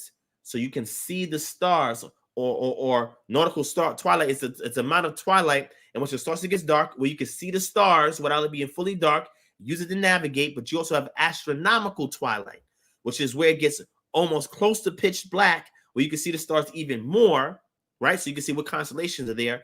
But yes, as a pastoralist, you have to observe the stars because the stars help you in migration. You have to observe the sun. You have to observe the moon. They help you with migration patterns. They also show you how those things can affect the welfare of the animals or the flocks that you're herding over. All right. You also get insight based on the moon and the tide levels of the pastoral place you're going to next, if there's going to be water there or not. That doesn't make you an astronomer per se. You're using empirical data based on your own firsthand experiential knowledge that then is passed down to subsequent generation who maintains the trade, but does not make you an astronomer. In order for you to be an astronomer, you have to be very sedentary, or you have to be very settled. Abraham was a pastoralist. He was not settled like that. He lived in a tent. Tents are portable, right? So you have it where you have kingdoms that are set up that they can afford to have astronomers, where all they do is study the stars, write, pass on the knowledge, and that's the only trade that they have. They ain't got to worry about how's my flock doing and if I have enough food for this and have enough water for that. They have servants to take care of them, right? Abraham did have servants to take care of him, but Abraham, with his time, as you can read from the scriptural account, never said that he was an astronomer, but he had to have knowledge of the stars if he was a Bedouin or he was a pastoralist, right? He had to have knowledge of the star systems. That's just something that just comes along with that trait, right? So that's just some information. Again, I'm just trying to give you some game, right? But to understand the neighboring cultures, you have to get this book, all right? But you can access it on our Patreon, free game for you on Patreon. That's why, again, the Patreon is set up in a way that we are troll free on the Patreon, man. Trolls are not going to invest in this. They're just not going to do it, right? But everybody who's serious, that they will, all right? So we also have from T. Muraoka, a Greek, Hebrew, Aramaic two-way index of the Septuagint. Now, why is this important? Because the LXX or the Septuagint is written in Greek, but it's a translation of a Hebrew text. If you want to see the Hebrew equivalent of Greek words in a Septuagint, this is the resource for you. Okay? And if you want to examine one of the best biblical Hebrew grammars on the planet, it is this one right here by John or P. John and T. Maroka, right? The best biblical Hebrew grammar on the planet is this right here. And it's available for you guys, so you guys can consume it. Now, if you are a beginner, I probably wouldn't recommend this. You could get through it depending upon how good you are with technical stuff, but this is more for the intermediate to advanced to expert. The best biblical Hebrew grammar that you can buy is right here. Now, as far as lexicons are concerned, I'm going to get into that in a second, but I just want to show you some resources that we have available for you. Another great book by Stephen L. Herring called Divine Substitution. Humanity as the manifestation of deity in the Hebrew Bible and the ancient Near East, to show that human beings are the manifestation of the characteristic nature and presence of various deities. Very heavy, heavy book. Take some time to go through it. I love this read, and I know you enjoy it as well. Excellent, excellent book. And this one by Fred Pescatore. He's an MD, called The Allergy and Asthma Cure, a complete 8-step nutritional program to feel well again, breathe freely, reduce the need for medications, and lose weight. Excellent book out there for those into health who suffer from allergies and asthma. I mean, we can help you as well, and naturopathic eating, but we also like to give you resources on top of that. So this is just some of the stuff that we have on the Patreon. We have tons more stuff for you as well. What I do want to show you is I want to show you the post. Let me get the post. I'm going to show you where these declassified documents is at. Again, man, the type of stuff that we give you on this channel is invaluable. It's like, wow, like, are we really sharing real information with our community? Or are we just pussyfooting around? I don't know. You know what I'm saying? But let me go ahead and give you this article so you can see this real quick. Matter of fact, let me just give you the website.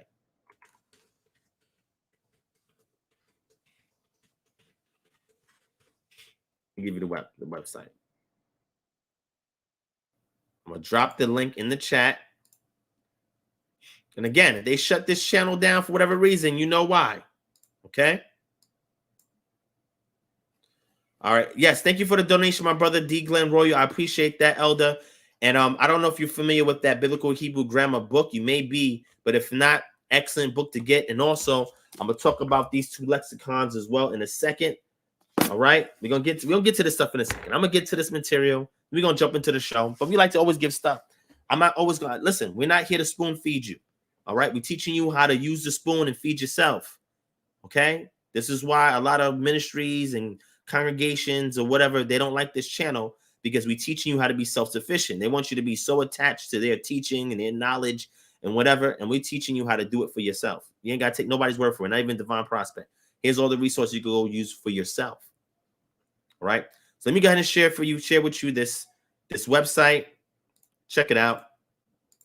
Boom. Here it is. I want to see some eye-opening stuff. This is from the Library of Congress, guides.loc.gov. Remember I told you about the CRAP method and one way of authenticating a website? If it's a .gov, it's official, okay? Finding government documents / declassified documents, right? Declassified documents, Executive Order 13526 of December 29, 2009, classified national security information, prescribes a uniform system of classifying, safeguarding, and declassifying national security information, including information relating to defense against transnational terrorism, okay? And it tells you how to learn more about it. But look, here's your declassified documents, right? It goes down here. Finding declassified documents online, subscription databases, U.S. Declassified Documents Online, Digital National Security Archive, all right, contains the most comprehensive set of declassified government documents available. Each of these meticulously indexed collections is compiled by top scholars and experts and exhaustively covers the most critical war events, countries, and U.S. policy decisions from post-World War II through the 21st century. These collections offer unparalleled access to the defining international strategies of our time. Glossaries, chronologies, bibliographies, overviews, and photographs are included. The coverage from 1945 to present. Here's another one, the CIA Freedom of Information Act Electronic Reading Room. The FOIA Electronic Reading Room is provided as a public service by the Office of the Chief Information Officer's Information Management Services. Here you can view documents released through FOIA and other CIA released programs. Awesome. Department of Defense Freedom of Information Act. Department of State administers information access programs include the Freedom of Information Act, the Privacy Act, and the mandatory declassification review programs. This website provides a wealth of information about the department's FOIA program and how to attain access to the department's records, as well as a search tool containing 221,373 searchable documents reviewed and released to the public. The FBI records we have, Federation of American Sciences, and it goes on. Family, I bet y'all didn't know this repository existed. You know how much stuff is in here? I just gave y'all free game. If you really want to blow your mind, take one weekend and go through all of these documents. Matter of fact, every weekend over the next 6 months, dig into all these documents. You're going to find out so much stuff. I'm telling you, there's no need to make a conspiracy theory. For what? All the data's here. All the data's here. You just don't know about it. You don't see this on the news, hear this on the news, see this on the news, see this on TV. This is not circulating like that. You got to be in the know to find this stuff out. I was in the know, and I said, oh, let me let y'all know. So if anything happens to this channel, you know why. This is not illegal, what we're showing you on here. However, they can afford for this to go out to the open public. You know what the public would do if they found out this existed? If I ever get into the public spotlight, hey, listen, people want to check up on the channel. They're going to see some stuff. So there might be a concentrated plan to keep me in check. This is why I can only thrive from your support, because I put my life on the line to share this type of information with y'all so you can see what's going on. And through these declassified documents, the stuff that they predicted will happen today. You think this pandemic? Okay, let me stop. I don't want to say too much over the airwaves. We got a series coming out on the Patreon called Let's Talk About It, where I can talk about these things without it coming out on the airwaves like this and potentially getting a strike against my channel. But okay, you think everything that's happening now just happened. Okay. All right. All right. Take a moment and look through these documents, and then maybe then you'll see what's really going on. All right. Let me slow down. Slow down. King Tony. You talking about Project Bluebeam? How you talking about?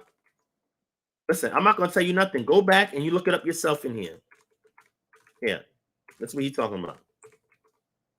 He's talking about Project Bluebeam. Listen, I ain't got to say nothing.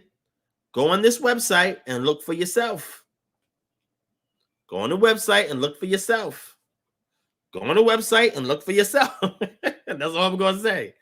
That's all I'm going to say. So shout out to all of our supporters who support this ministry financially, because if we had to go and get a governmental grant that say, hey, we would like to get money for, as a grassroots organization, as a nonprofit channel, and they go back and view this channel and say, oh, but you're giving people access, or some people would have access to classified doc. Okay, now that's okay. Now we're going to pass on you. You see, this is the only way we can survive. It's through your help. Okay, let me digress. Let me digress. All right, so I want to show you guys some references real quick, some sources. You can get these on Amazon. Here you have a concise Hebrew and Aramaic lexicon of the Old Testament, what we call the Halot. There's actually a huge voluminous set, but this is the abridged version, which cuts out a lot of stuff to keep it down. And so let me see how many pages this is. This is about 430 pages, all right, which is excellent, okay? And then you have the Concise Dictionary of Classical Hebrew by David J.A. Kleins. This one was put together by William L. Holliday. This one has a publishing date of 1971. This one has a publishing date, because he began this in the 90s. This one has a publishing date of 2009 when this concise version. This is also a voluminous set. Now, what are these? These are called lexicons. What are lexicons? Let me open it up so you can take a look and see. Right? This is a lexicon. All right. It gives you the entry of a word in Hebrew. And then you look up the definition, what it means in Hebrew. And then they give you the verses that correspond with that particular lexical entry. All right. A lot of people out there use the Strongs. Strongs is old. It's dated. Some of you use the Gesenius. It's old and dated. Some of you use the BDB. Old and dated. Why do you have free access to this? Because they're in the public domain. Right. This stuff is not in the public domain yet. Okay. These are more up-to-date lexicons, and these are the ones that are some of my favorite. I have 5 top lexicons, and these 2 are in my top 5. But I got the abridged version so I can handle it, right? However, I have the full set digitally for both of them, all right? So if you want to get into really looking up these words in Hebrew and see what they mean. Oh, and I got the Greek ones too. I'll show you that on another show. But for Hebrew, we're just going to deal with Hebrew for now. On Hebrew, this is one of your best sources in regards to lexicon, right? That Maroka, that biblical Hebrew grammar, is the best Hebrew grammar book that you can get on the planet today, and from my perspective, all right? Now, also, if you want to talk about Bibles, people ask me about Bibles, all right? We have this one right here. This is the Hebrew English Interlinear ESV Old Testament, okay? This is based on the Biblia Hebraica Stuttgartensia, right? Which is the standard manuscript that's used by academia, right? And in here, what an interlinear is that it gives you the English translation here, but here it gives you the Hebrew and the direct correlating English word, which means it reads in English, if you read this part in English, as it does in Hebrew, which has different syntax than our grammar has. All right. But this is probably one of my favorite Bibles. All right. Excellent Bible, to the point where even in Examine It, some of their direct translations, I would say, is wanting, right? Some of it can be improved. And when you learn the language, you can go back and you can critique stuff like that. Okay. One of my favorite Bibles out there, it's not from a scholar or from a scholarly publication or organization. It's called the Mechanical Translation of the Torah by Jeff Benner. Now, Jeff Benner is my guy. I love Jeff Benner's work, but I don't cite his work when I interface with academia, because he's not considered part of academia, right? However, for my own personal growth, I love his material. So if you want to get one of my favorite Bibles, it's the Mechanical Translation of the Torah. And he has it broken down in all 5 books: of Bereshit, Genesis, Exodus, Shemot, Numbers by Midbar, or excuse me, Leviticus or Vayikra, Numbers by Midbar, and Devarim or Deuteronomy. And it's an excellent Bible translation if you're actually interested in getting something that is extremely accurate. He did a phenomenal job with that book, and you guys can view it from my library on the Patreon. All right. Now, also, we're not going to stop there. All right. That goes into the language. Also, another good thing, this is a critical edition Bible, which means you're going to see footnotes at the bottom, right? Such as this one right here. You'll see footnotes right here. This one is referencing the Samaritan Pentateuch, right? So you'll see footnotes right there, and that'll also help outline certain things that's in the text that stand out, that needs to be addressed.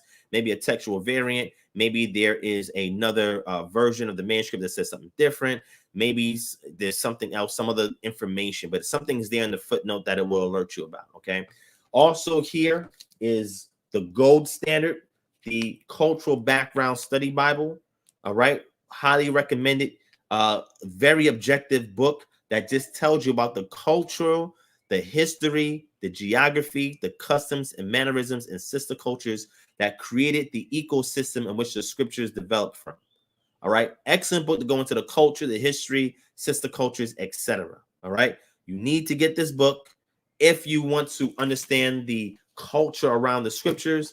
And if you're getting into the language, you need to get this one right here. And if you need to get you a lexicon, you got to get both of these or one of them. All right. So I want to show you this stuff. And again, some of this material is available on the Patreon. Some of it you have to purchase for yourself. But it's just resources that I want to show you guys so that you guys can get deeper into your studies. All right. All right, cool. So that's out the way. Now, I want to mention something real quick. I want to touch on this real quick. Let me know if the audio and video is good. Let me know if the audio and video is good. It's crazy because I'm wired, but it looks like I may be losing some information. I don't know what's going on real quick. Hold on 1 second. Let me see what's going on. Let's see what's going on.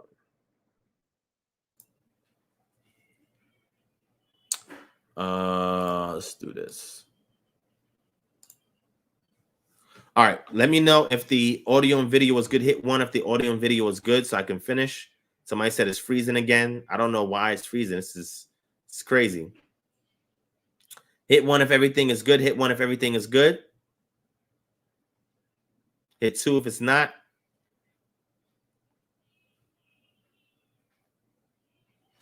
Okay, y'all saying it's good? All right. Let's continue. All right.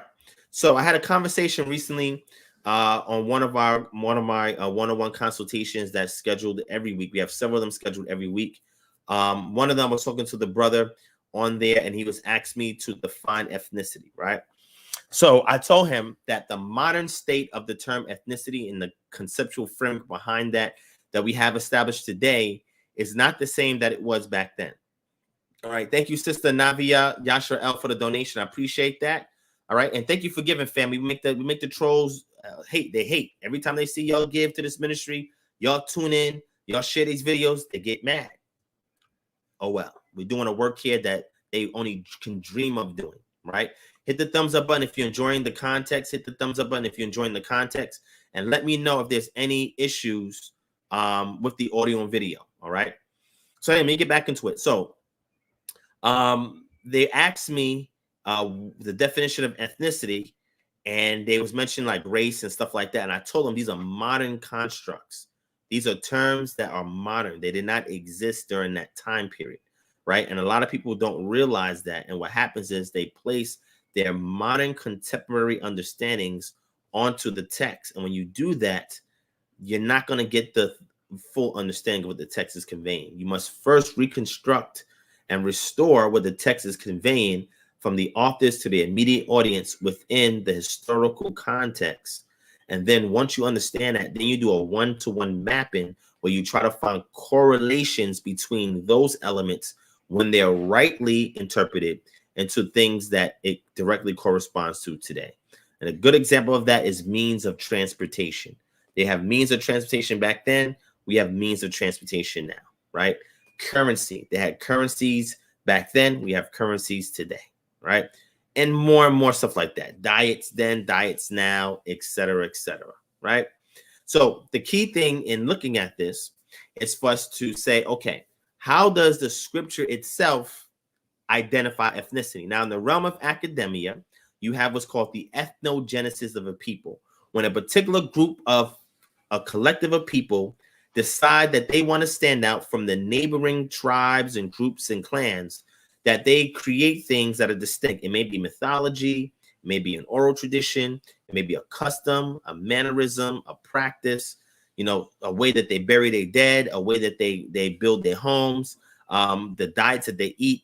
All of these things become what's called ethnic markers that make various people groups different from others, okay? Now, science, current science in the realm of anthropology, right? Social sciences, they go back and they study these ancient cultures and they try to reconstruct these things, right?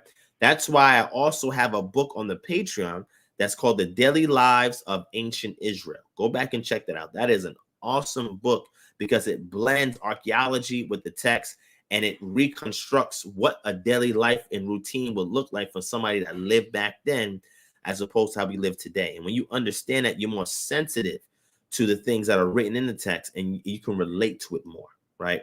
When it's reconstructed properly, okay? Thank you so much, my brother. I'm striving to do so. I appreciate your day one support. You've been hanging with us for a minute, and I appreciate the Most High for your support, my brother. Thank you so much for that. All right. All right. So what I say is, okay, from the scriptural lens, how did they see differences amongst each other? Now, one thing that we see that is a literary term is the word Hebrew. We don't have, according to my knowledge and my research, any evidence of the word Ivri that is inscribed in an epigraph somewhere or in stone somewhere or in pottery somewhere. We don't have that word there. We only find that word in the Hebrew scriptures, okay?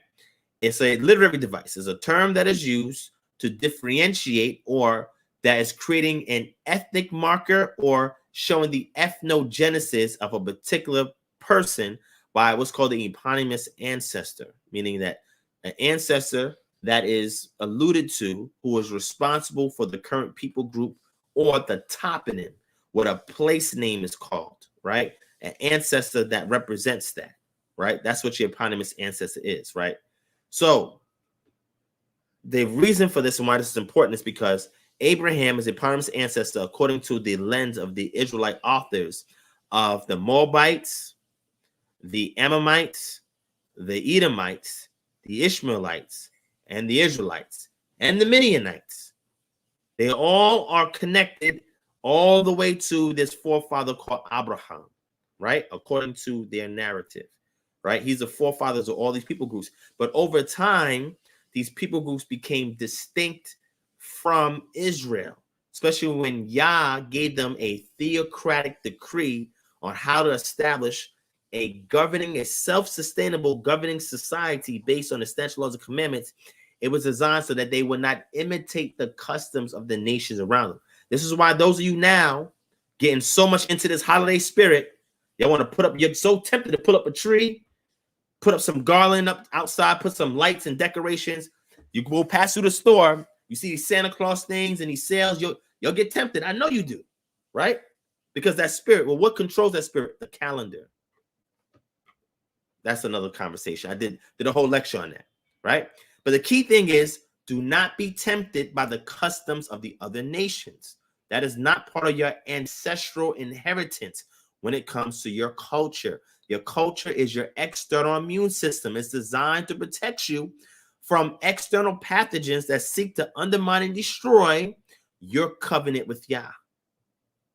We cannot allow an entryway or door to open up to allow these customs of the other nations to entice us and seduce us out of covenant with Yah. Because when that happens, we step outside the boundaries of his provision, protection, and production. All right. All praise to the Most High, my brother. Thank you so much for the donation. And I'm trying my best to empower the community as Yah sees fit. And if I'm ever in error with anything, please pull my coattail, hit me on the DM, on the email, correct your brother if I'm wrong, so I can continue to walk uprightly before Yah and continue to be humble and accountable to the community. All right? I appreciate that.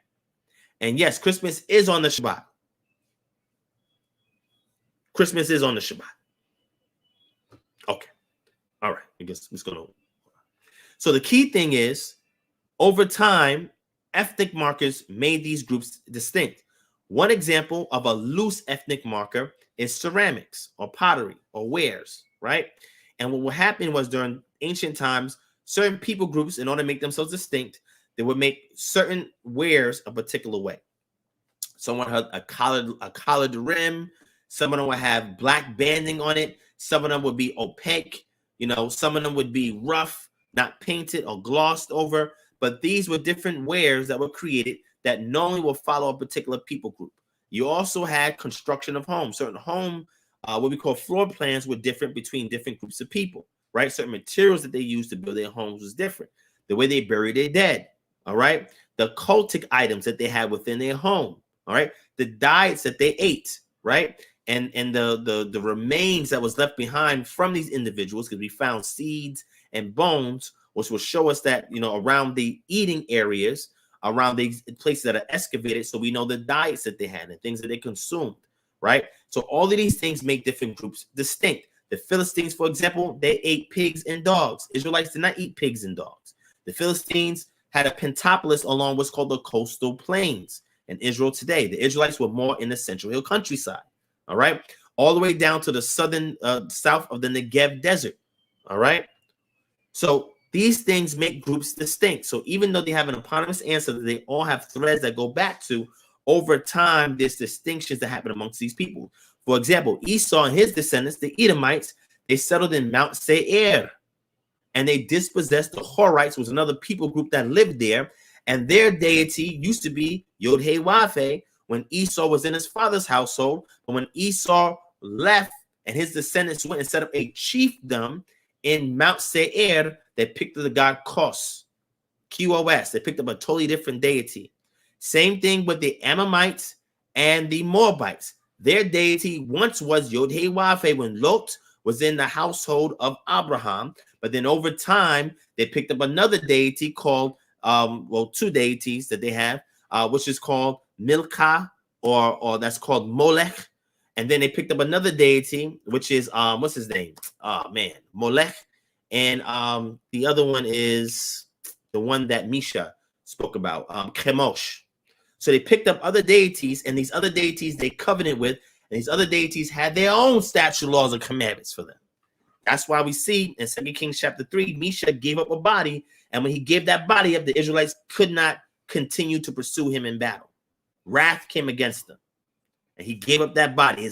His firstborn son, he sacrificed his firstborn son so that Israel would not utterly destroy him and the rest of the Moabites. It's deep how these things work. Okay, so people saying that I'm freezing. All right, hold on one second. I'm not sure what's going on. Hold on one second.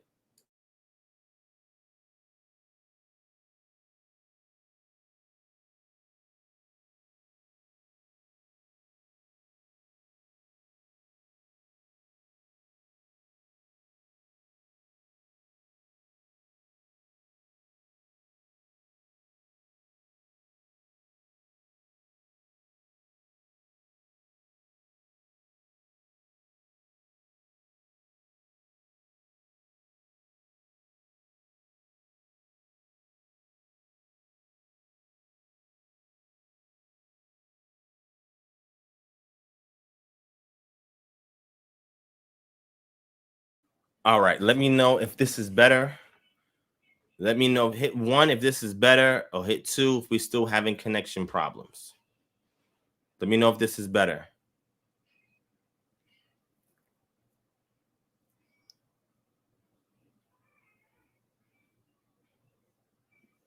Is this better?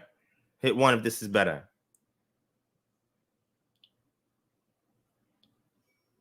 Is this better? Jacob Shaul, he said he put 1. He said that's better. Okay. All right. Good thing I have alternative internet. I have a T-Mobile home internet modem right here. So, all right, cool. I don't know why Comcast is tripping right now, but it's all good. All right. Might be the amount of devices connected. I don't know. We have like over 15 different devices in the house that are connected to the internet at any given time. All right. So the point I'm trying to make is that, and I'm going to try to summarize it again in case y'all missed anything, is that when we come to ethnicity, that is based on ethnic markers, right? And other items that we're going to see how the scripture defines what it is. And I was simply trying to express to you guys that even though there's an eponymous ancestor called Abraham, and that he's the forefather of several tribes that have developed alongside the Israelites, right? These are all neighboring tribes, all right, that have a single point of ancestry. But over time, because of the geographical location that they relocate to, the different deities that they pick up and that they enjoin to, I mentioned Esau and his descendants, the Edomites, how they go and they relocate and dwell at Mount Seir and dispossess the Horites that lived there and pick the god Kos, which previously Esau, when he was in his father's house, he had worshipped Yod-Heh-Wafe. Same thing with Lot. When Lot left from out of the household of his uncle, and then he had his descendants, they developed and started taking on other deities such as Chemosh and Molech. Chemosh and Molech. Bring him here real quick. All right. You want to say hi? You want to say hi, Papa? You shy? They can see you, but they're not in front of you. You see yourself? You know what's up. Say hi. Say, this is me almost 12 months later. Y'all remember that video of the circumcision? The video of your 8th day dedication? Right? And they seen you at the feast days? Huh? Yes? Want to say hi? Look. Oh, you're holding that really tight. You want to say hi? Let them see the smile. Let me see your teeth. Yeah. See, I was under the weather, but now I'm feeling great. Right? Okay. All right, that's enough. You're taking away all the attention from me. Let me stop. Okay. All right.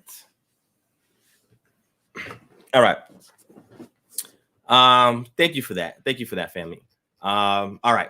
Don't get too distracted. I know he's adorable. Let's get back on track. All right. Okay. So what I was saying was, so you'll see that over time, different groups come up, and it's based on where they live, because your environment affects your culture, right? And the culture, the language is a reflection of the culture. All right. So environmental factors help dictate certain things that become valuable or taboo to a particular society, right?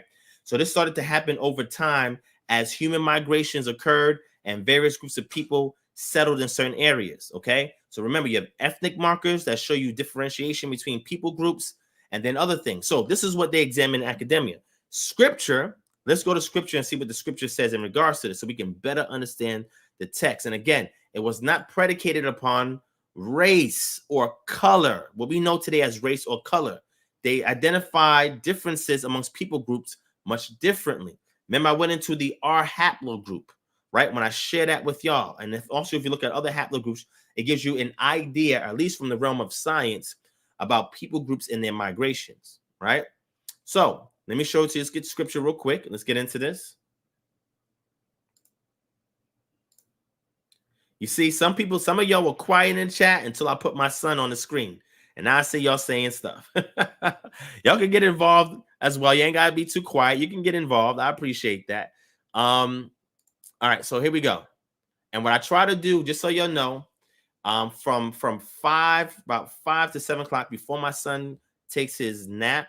I don't know if it's not a midday nap. We try to get him the nap around 1 and then nap again around 5 and then go to bed again. But typically around that time when it's just me and him, I talk to him about this stuff.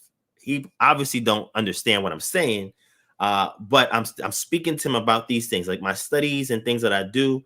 Me and my son have a one-on-one, right? And again, he's 11 months. It'll be 1 year next month, right? This is me and him have to sit down, have conversations. Now, obviously, sometimes he looks at me like he understands what I'm saying and he'll talk back. Sometimes he just crawl away and stuff like that. He's like, I don't know what's going on, right? But the key thing is to make this a routine, make this a habit, right? That I spend time to pour into him even at this age, right? Everything that I have, I want to give it to him. Everything that I failed at, my mistakes, my failures, keep it from him. But also, when I say keep it from him so that it doesn't pass on to him, but him to have knowledge of that experience so that way he can gain something from it, right? But that's the most important thing, right? Excuse me. So anyway, so with that being said, going to the scriptures, and I didn't share this with him yet, but I'll get to a point where we'll share it with my son. But anyway, here in Genesis chapter 10, or Better Sheet chapter 10, right? It goes into showing you how the text makes a differentiation between people groups. And it first starts based on human migrations, right? So let's read it. It says, these are the generations of the sons of Noah, Shem, Ham, and Japheth.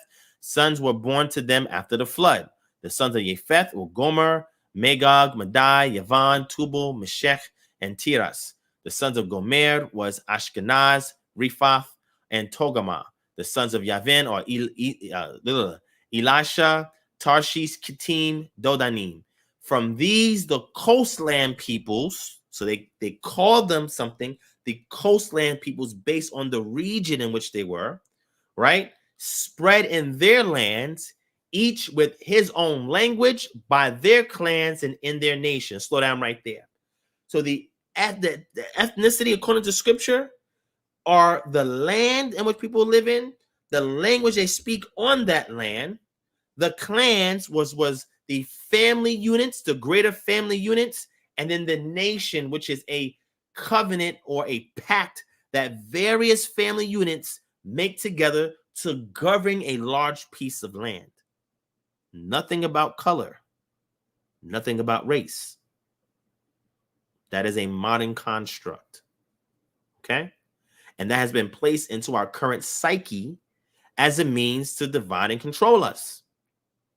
It's all about inheritance based on your ancestral origins and what tribe you go back to, okay?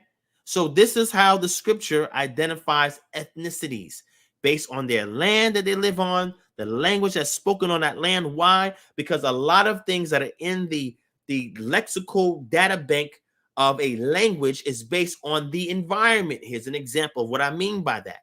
If we go to the Amazon, right, or the Congo, there should be no word for desert. Why? Because they've never experienced that. If we go to a desert, there should be no word for a jungle because they've never experienced that, unless it's a well-traveled individual. We're talking about people who settle and live there in that region. There's something they're not accustomed to. So the environment affects the language.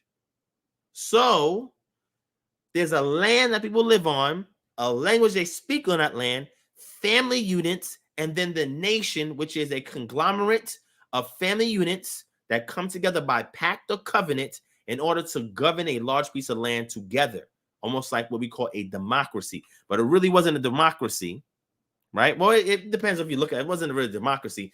They didn't have a republic like what America was. It's not a republic now, but it's supposed to be a republic where every individual, no. In the ancient East, it was about the family unit. There was no such thing as an individual. It was the family unit. It was the village in which the family constructed and created. Their courtyards where multiple houses of immediate and extended family members would live together and govern a plot of land. And then they would have an open courtyard in which they will all come together, meet, and talk. It was not about the individual. It was not about the individual. It was about the family unit. That is part of our ancestry. But too many of y'all only want to think about yourselves. You don't want to think about the community. You don't want to think about the village. You don't want to think about another family, because that's how our ancestors operated. That's the mindset that we got to get back into. So the land, the language, the extended family group, which was a clan, and then the nation. That's important. That's how things are distinguished in the text. Now, if you keep going further on in this, the sons of Ham, Cush, Egypt, Put, Canaan, the sons of Cush, Seba, Havilah, Sapta, Raama, Sabteka, the sons of Raama, Sheba, Dedan, Cush, father Nimrod. Jump down to verse 13. Egypt, father Ludim, Ananim, Anamim, Lehabim, Naphtuhim, Pathrushim, Kasluhim, from whom the Philistines came, and Kaphtorim, right? Canaan father Sidon, his firstborn, and Heth, and the Jebusites, the Amorites, the Girgashites, the Hivites, the Archites, the Sinites, the Arvadites, the Zemarites, and the Hamathites. Now, let me slow down here as we're going through this. Two manners of peoples or entities, right, resided in certain cities and towns in Canaan that was targeted for destruction by the Israelites. The Anakim, the Rephaim. Very interesting study on who these two groups are. But the towns that was singled out had Rephaim there and Anakim there. And sometimes people said these were giants or mighty men or whatever. This is very important because the evidence that we have about these two groups, the Rephaim is mentioned in Phoenician texts, Ugaritic texts, and biblical sources. All right, I have a book up there called the Rephaim that I told you about. It was $150-something book that I got, right? Excellent read, excellent book. I went through it. I got to go through it again. So much information packed in there. And then there's a book and 2 articles I read on the Anakim. Extremely resourceful about the Canaanite depiction of who the Anakim is and any cognates of these Anakim in Mesopotamia and those cognate languages, right? But these are supposed to be entities that have a distinct bloodline that goes back to these Nephilim. Interesting. How is that the case? If there was a worldwide flood that killed every living thing on the planet, you should have no offspring unless you have some kind of spirits that are possessing men and having sex with women and producing these beings. But when you read it from sister cultures, these are specialized entities that are not nearly human and not nearly deities. They're like in between entities that were responsible for creating kingdoms, responsible for bringing arts and crafts. You know, the thing that you read in the book of Enoch, like this who the Rephaim were. They believed to be the sons of the gods. The Anakim to also be an offspring of these antediluvian entities that pre-existed before the flood. And that those lineages survived. See, if the flood happened, and again, I have a position on the flood. I don't subscribe to a worldwide flood, but some of y'all do, and that's fine. I subscribe to a large local flood that is also supported and substantiated by the last glacial periods that occurred in those regions, right? But that's neither here nor there. You have this flood narrative that you find in various cultures. Remember, all of these cultures that you find in the Americas, they've migrated from somewhere. They're not native to that area. They've migrated from somewhere, okay? And we have evidence of that, right? But check it out. The floods killed off humans, but these other entities survived the flood. Now, I'm just putting it out there. Y'all wait for a future lecture on this.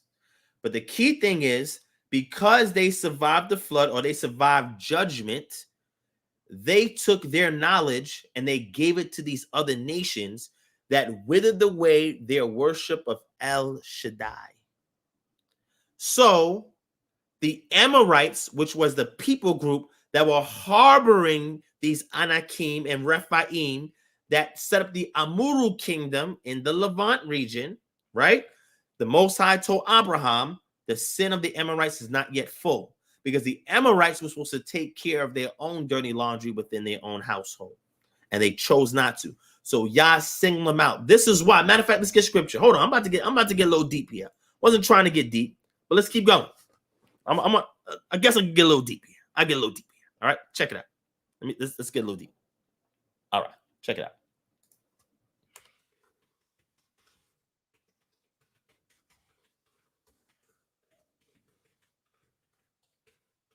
All right, let's go and get a Midbar on Numbers chapter 13.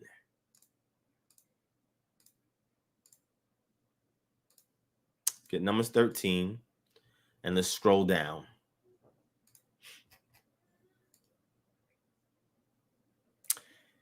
It says here, okay, check it out, verse 28. However, the people who dwell in the land are strong, and the cities are fortified and very large. So the cities are fortified with walls, which is common, but they were very large, which means this is something distinct that they have not witnessed before. And besides, we saw the descendants of Anak there. The Amalekites dwell in the land of the Negev. The Hittites, the Jebusites, and the Amorites dwell in the hill country, and the Canaanites dwell by the sea and along the Jordan. Now, remember, we went into Genesis 10. We were reading the sons of Ham, and you'll see where the Hittites come from. Who are they from? The Jebusites come from. The Amorites comes from. The Canaanites come from. All right? And it says, but Caleb quieted the people before Moshe and said, let us go up at once and occupy it, for we are well able to overcome it. Then the men who had gone up with him said, we are not able to go up against the people, for they are stronger than we are. So they brought to the people of Israel a bad report of the land, and they had spied out, saying, the land through which we have gone to spy it out is a land that devours its inhabitants, and all the people we saw in it are of great height. Check it out. Verse 33, and there we saw the Nephilim. What? Hold on. Let's go to Genesis chapter 6. Let's go to Genesis 6. It's a deep rabbit hole. I'm just keeping y'all at the surface for now. It's a deep rabbit hole, right? Genesis chapter 1. Genesis chapter 6, verse 1. When man began to multiply on the face of the earth, face of the land, or aretz, the land, not earth. Earth is a modern term. It should be translated as land. And daughters were born to them. The sons of God saw the daughters of men were attractive, and they took as their wives any that they chose. Then the Most High said, my spirit shall not abide in man forever, for his flesh, his days shall be 120 years. The Nephilim were on the earth in those days, and also afterward. When the sons of God came into the daughters of man, and they bore children to them, these were the mighty men who were of old, the men of renown. Now, there's some people that say, oh, well, that's the daughters of Seth going with the sons of Cain. No, that's not the case. Oh, well, those are the sons of Seth that went to the daughters of Cain, or the daughters of Seth that went to the sons of Cain. No, that's not what it's talking about. That's a Second Temple revision. Second Temple Judaism, that's a revision. Because all of the sister cultures from the Iron Age, they agree with the fact that these were some kind of distinct beings that were not from the lineage of some man, from a particular bloodline, right? That produced these men of old, men of renown, these hero agents, not necessarily giants, right? It doesn't say giants there, just these mythological heroes that you hear about, okay? So the Nephilim on earth in those days and also afterward. Now that's important. So the flood did not destroy the Nephilim, and therefore the Most High had to send Israel to be the final blade to cut the Nephilim down, because they were an abomination to the land at that time. However, the Anakim and the Rephaim are praised in sister cultures because they brought knowledge to the people. They were great beings that wasn't really divine, fully divine or fully human, but an intermediary entity. that became their kings, their scholars, their master craftsmen. This is who these entities were. They had statures and an aura of presence to them that was greater than everybody else around them. And what they were doing was they were bringing this stuff to the people that caused them to corrupt the worship and acknowledgement of El in that region. The Amorites helped to foster them. And this is why they had to be distinguished from the rest of the people groups and the cities in which they resided. And those were the cities that were targeted from destruction. And we mentioned the other people groups that were housing them, right? They mentioned them. The Hittites, the Jebusites, and the Amorites. It says they dwelled in the countryside, and the Canaanites dwelled by the sea, right? And it says, and the descendants of Anak was amongst those peoples in the land. And what happened was they were consuming the resources in the land, right? They devoured everything in the land, right? So there was, when it comes to the pecking order, they was at the top, and the people worshipped these entities because they were so mighty and great. The Most High had to show that he is still in control. So through the covenant or the pact name of Yod-Heh-Wav-Heh, he became a warrior, and he brought Israel into the land to distinguish who's who and to extinguish these Nephilim. Because the sons of Anak come from the Nephilim. That's why I told you the flood ain't kill everybody off. It did not. Okay. Okay.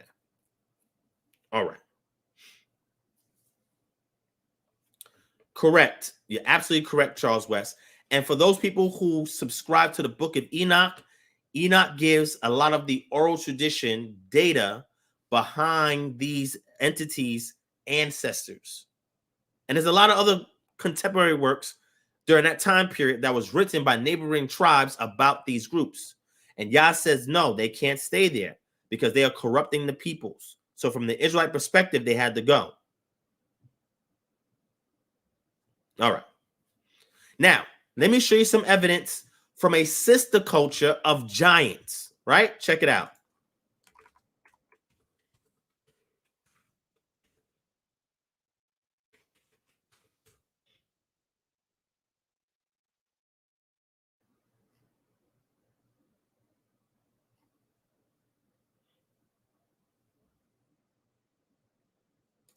Let me show it to you. Hold on.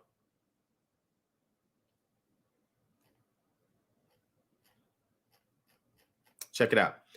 You remember Goliath as well, right? I did a whole post online on social media about what his medical disorder was. So he wasn't part of the sons of Anak. He was not. Okay. But I want to show you something. So this is from what's called the Papyrus of Anastasi the First. Okay. Let me get it for you real quick. I want y'all to see this.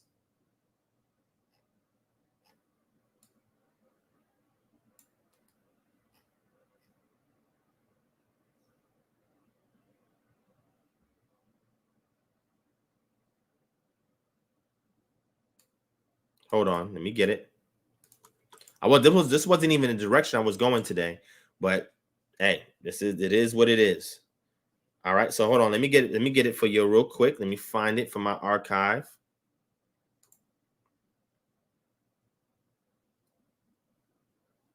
All right, check it out. Hold on.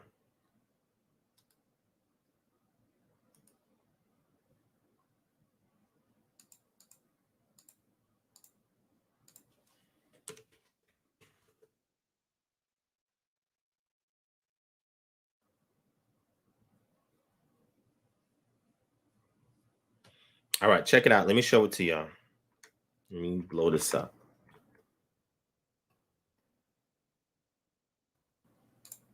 All right, watch this. Let me read this for y'all.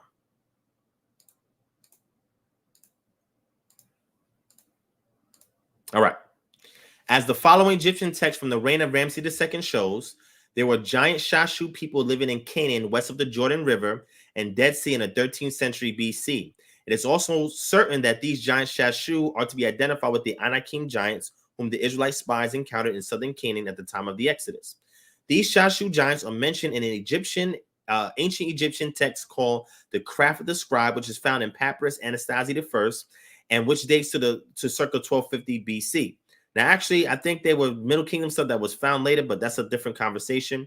The Craft of the Scribe was used for centuries later as a model letter for training royal Egyptian scribes. As the full text of this ancient work makes clear, the setting is a mountain pass in Canaan during a hypothetical Egyptian military campaign.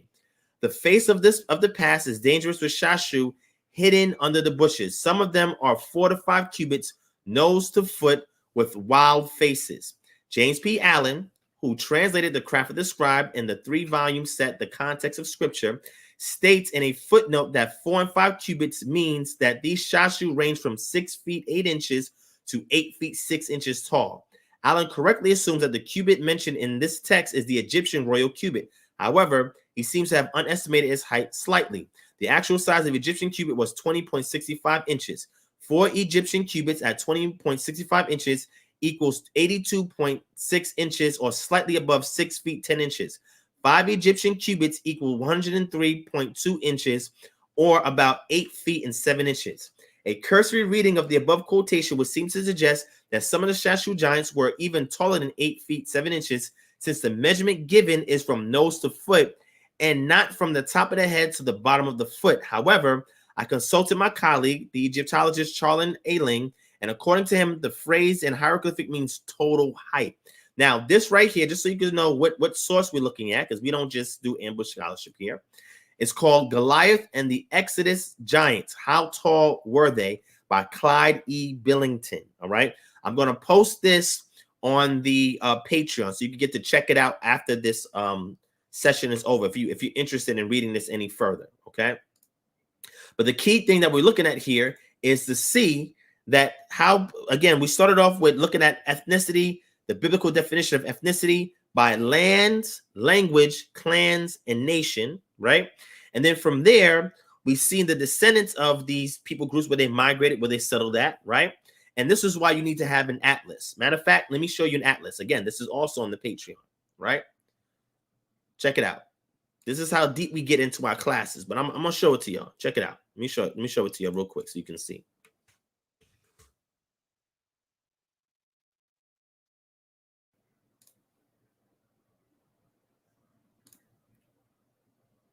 The class is also going to be troll free. The trolls ain't going to pay to get into class. They're just not going to do that.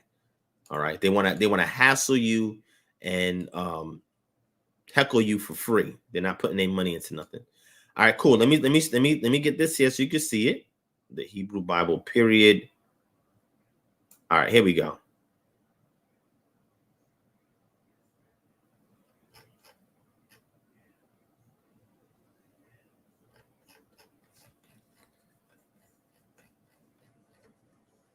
All right, so let's zoom in.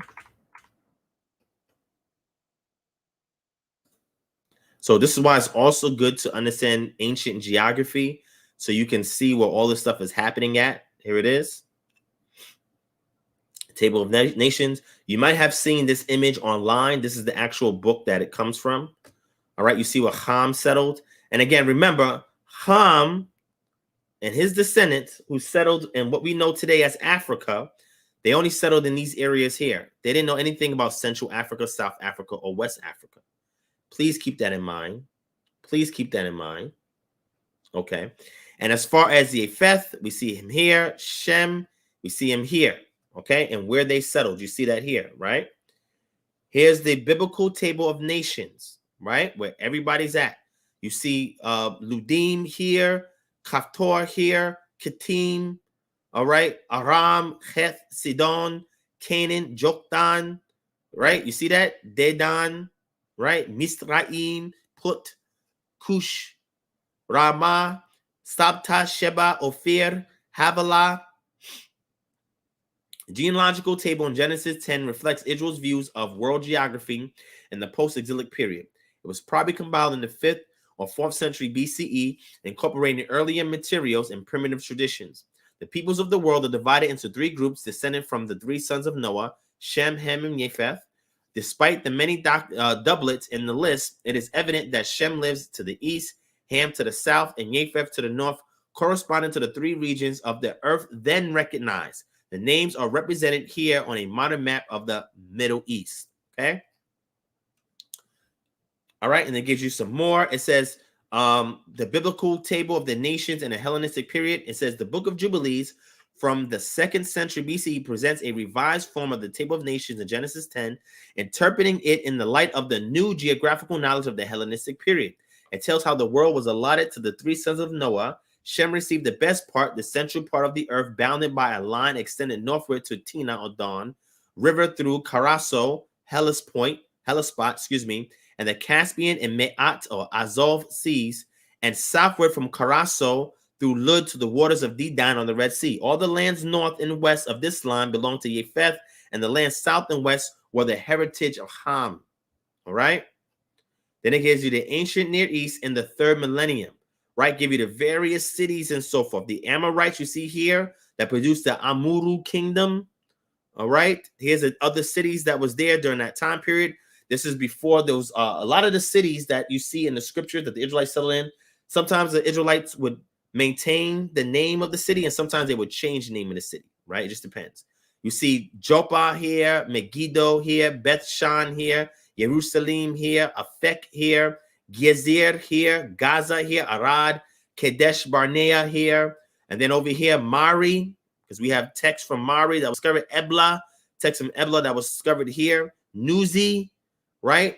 We had some scribal families from Nuzi here, Ashur, Nineveh, which is over here, all right? Here's the world of the patriarchs. Here's the Amuru kingdom, or the Amorites right here, right, which is north in the Levant region. And then here's Canaan right here, okay? Here's the Zagros Mountains over here to the right. The Hittites is here to the north, all right? This is what would have been known to Abraham, all right? The area that later the Amorites and the would live here in the area what we call Jordan today. Here's the Central Hill countryside where the Israelites would have lived, all right? Here's Ammon here. Here's Moab here. Here's Edom here. And Midian will be south here as well. Here's the Negev here. All right. Here's migration from Ur all the way to Beersheba into Egypt. This is the route that Abraham would have took. All right. Again, this is stuff you can get from the patriarch. All right. So anytime you hear them mention a people group, a place name, always look at a map to see where it is so you can get the context of the narrative to know what's going on. The Anakim and the Rephaim were being praised and protected, hence why the walls were there, by various people groups because they were benefiting from these entities, right? And if the peoples were not respecting these entities would consume these peoples in these areas, all right? They were dreadful individuals, okay? All right. Let's stop for a second. All right, so we got the modern definition of the scriptural definition of ethnicity, which differs from where it's at today. So if you're trying to trace your ancestry and trying to restore the mindset that our ancestors had in order to better identify people groups today, they must be identified by land, by language, by clan, and by nation. And I'm talking about the ones that precede what's established today. That's why we go back and we say that we are Israelites, that a nation that was established because of the covenant they made with a patron deity that is still with those people today, as we see exampled in Deuteronomy chapter 32, verse 8 and 9. And if you want more information in regards to how the land, the language, and the deity all had an intricate relationship, let me go grab a book for you.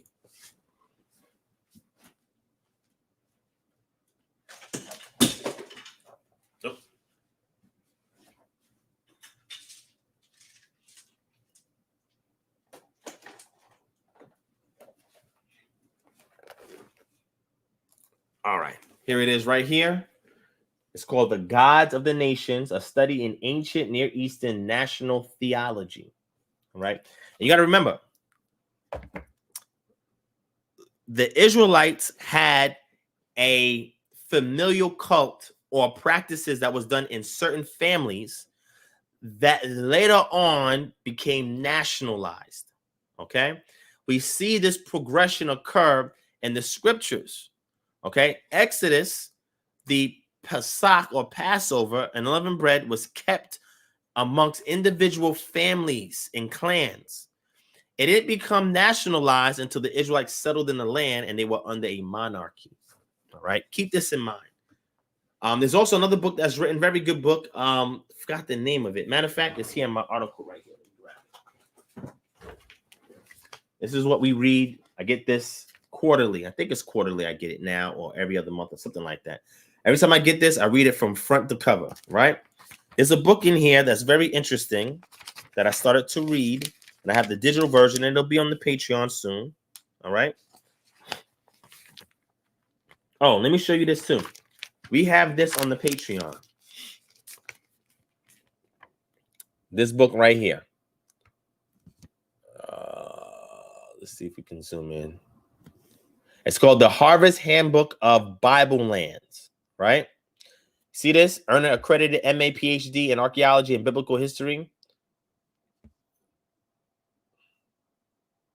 See that? Biblical studies without archaeology is like syrup without pancakes. So anyway, from the Santa Ana, California, this book right here is an excellent book that meshes text with archaeology. Okay? Excellent book that's used by future scholars trying to get a MA and PhD in archaeology and biblical history. And I'm giving you access to this book here on the Patreon.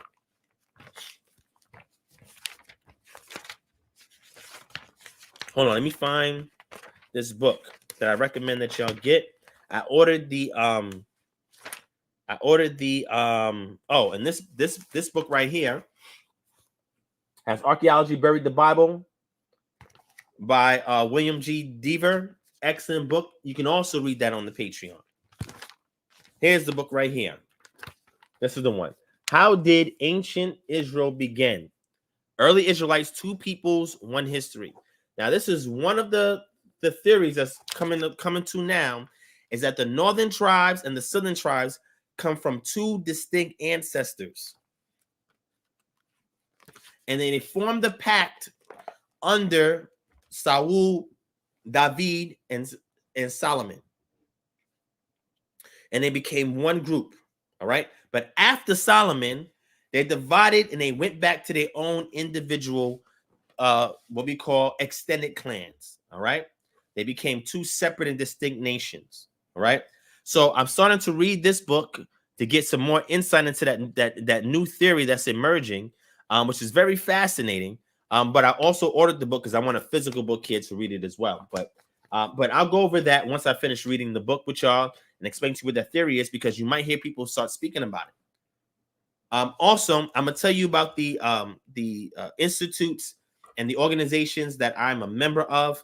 The Oriental Institute, right? That's in Chicago. The Society of Biblical Literature, the SBL. The ARCE, the American Research Center in Egypt. The ISSAJ, the International Society for the Study of African Jewry. And what's the fifth one? BAS, the Biblical Archaeology or Archaeological Society. And what I do is when I go into these, these organizations that I'm part of, I try to wean all of the data that I can get, and I pour this back into y'all. Okay.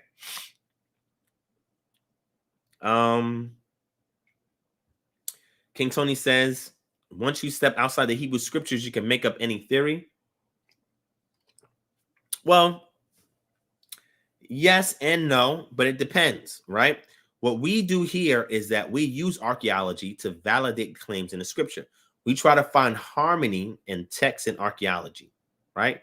And through that harmony, it gives us a wide-eyed lens of what actually took place during that time, because the scripture is not explicit with everything, right? It's intentional purposely, because it's trying to convey some kind of knowledge for the recipient audience, because the recipient audience would have had a pre-existing knowledge about their world that we have been far removed from. So archaeology helps to uncover that, right?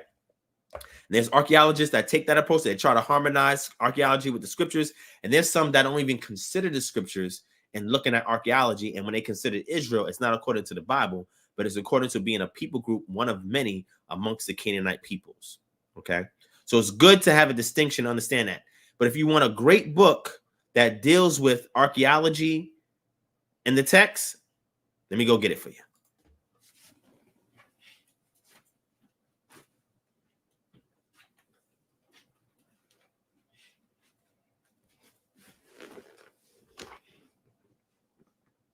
Okay.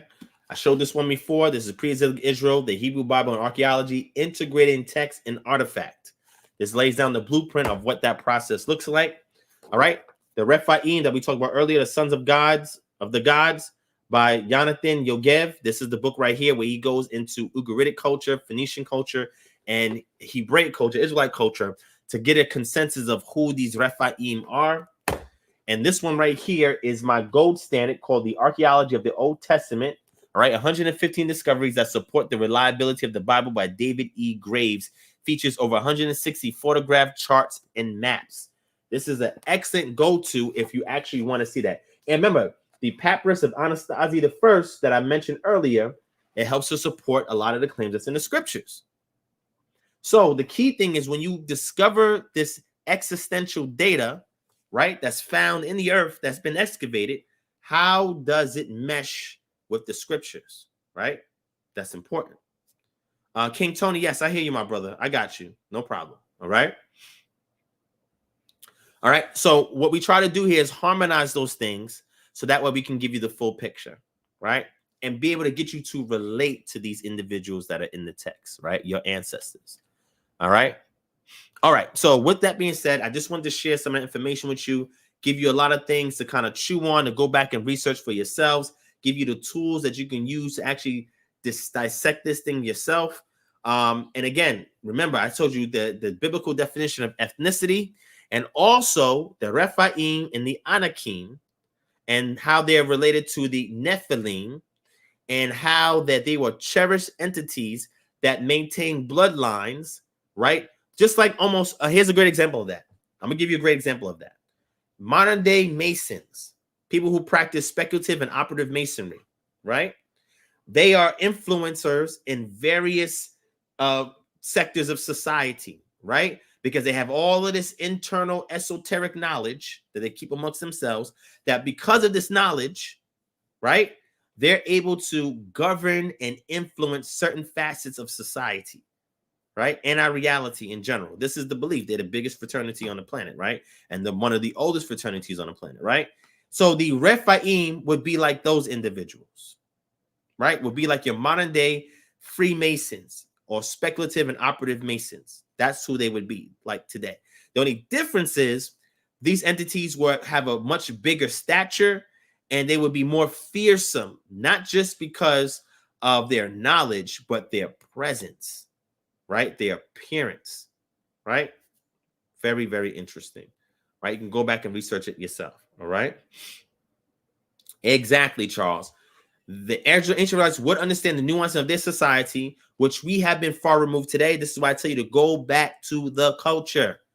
You have no spirituality without a culture. If you don't understand the culture, you're wasting your time. Learn the culture as your foundation, and from there, it would drive you towards your spirituality. That's very important. All right. All right. With that said, family, thank you for watching. Let me leave you off with a positive note that you can take into your Shabbat.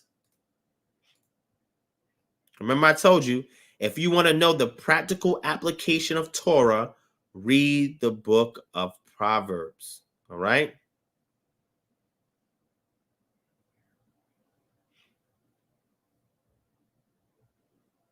If some of you out there are trying to figure out how come the plans that I have being in this truth are not being accomplished, well, you got to learn some things, right?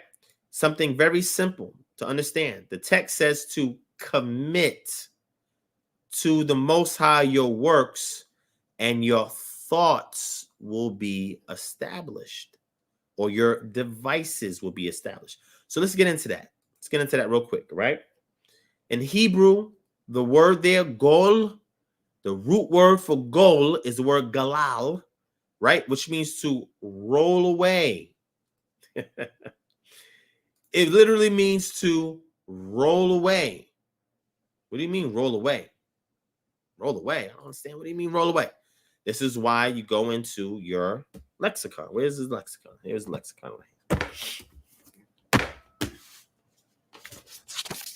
Go into your lexicon. Let's see what this means to roll away. Let's see. We have Gimel, Lamed. So let's look it up. So here, in the lexicon, let me show it to y'all. In the lexicon, at the top is the entry, the lexical entry. So I have to look it up the way it's pronounced, the way it's read, the way it's spelled in Hebrew, right? So here we would look up Gimel, which is right here, and then Lamed. Is Gimel, Lamed, hey, Gimel, Lamed.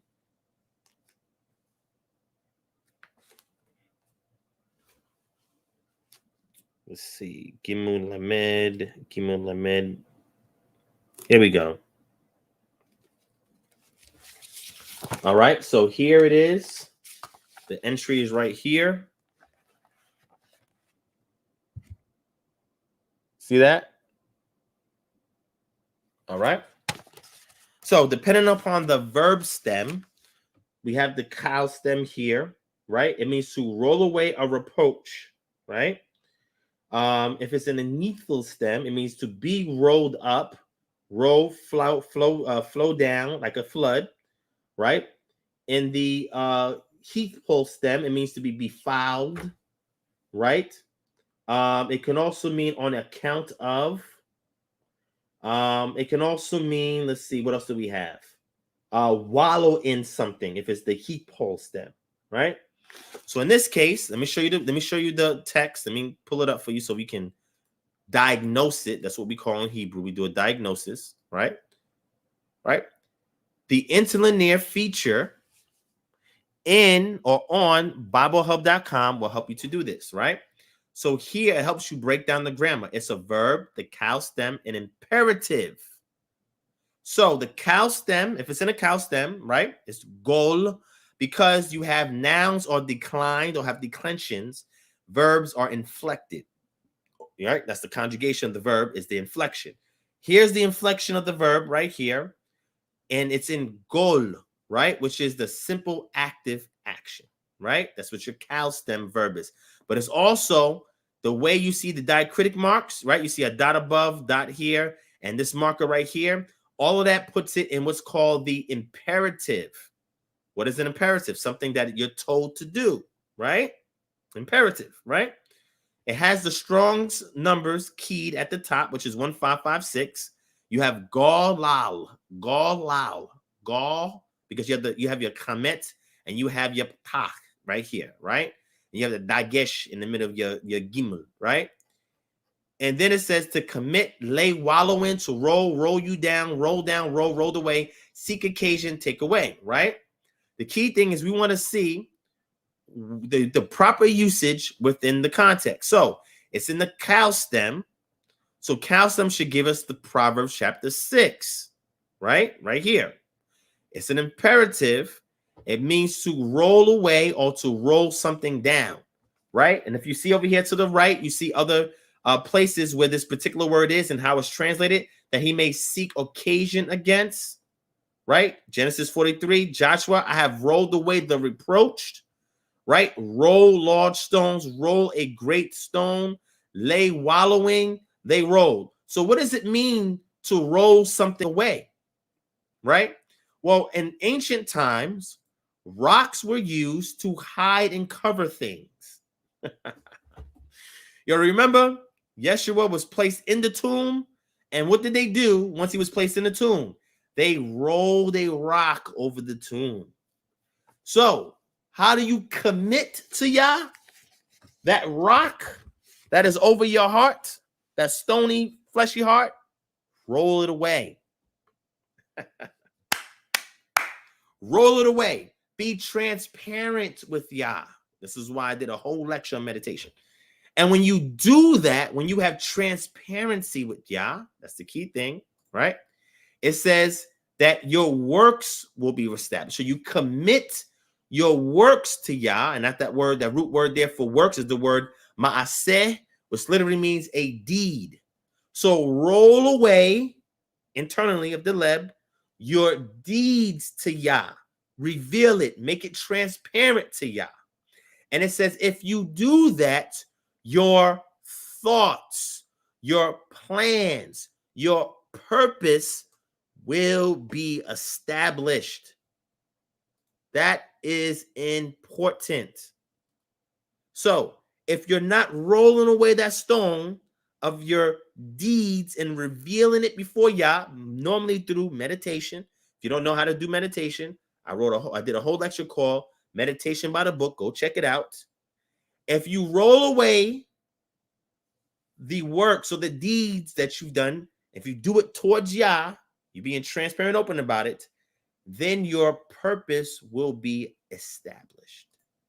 Your purpose will be established. It will be firmed. It will be appointed. It will be founded, steadfast, and rested. It will be direct. So, I give you this because this is why when the scripture says, and again, let's go back to the scriptural reference for this in the Torah, right? Let me get the scriptural reference for this in the Torah. All right?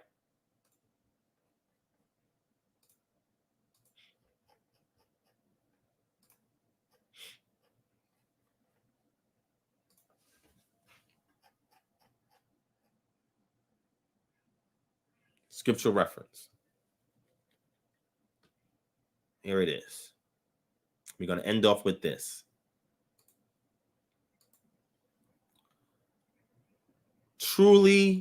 It's truly mind-blowing when it's practical, when you really understand what the text is saying, and not just what you was taught or told or what you assume it to be.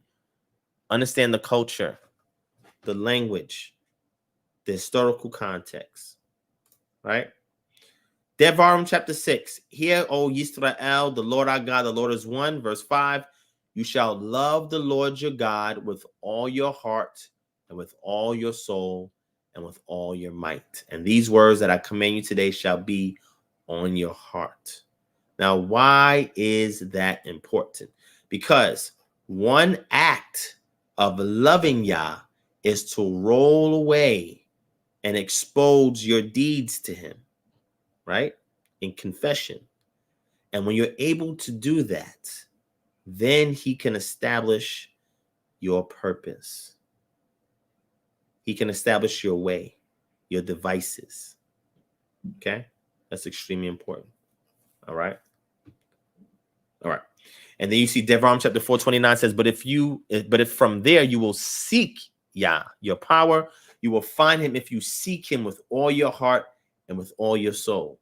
Devarim chapter 10 and 12 says, and now, O Yisrael, what does the Most High, your power, ask of you but to fear? Now, let me touch that too, because I had that in discussion too, right? Fear. What does that mean when it says fear? Let's use this, all right? Excellent. I'll sign off with this because this is good. I want to give this to y'all too. Some stuff you can chew on during the Shabbat, right? Fear.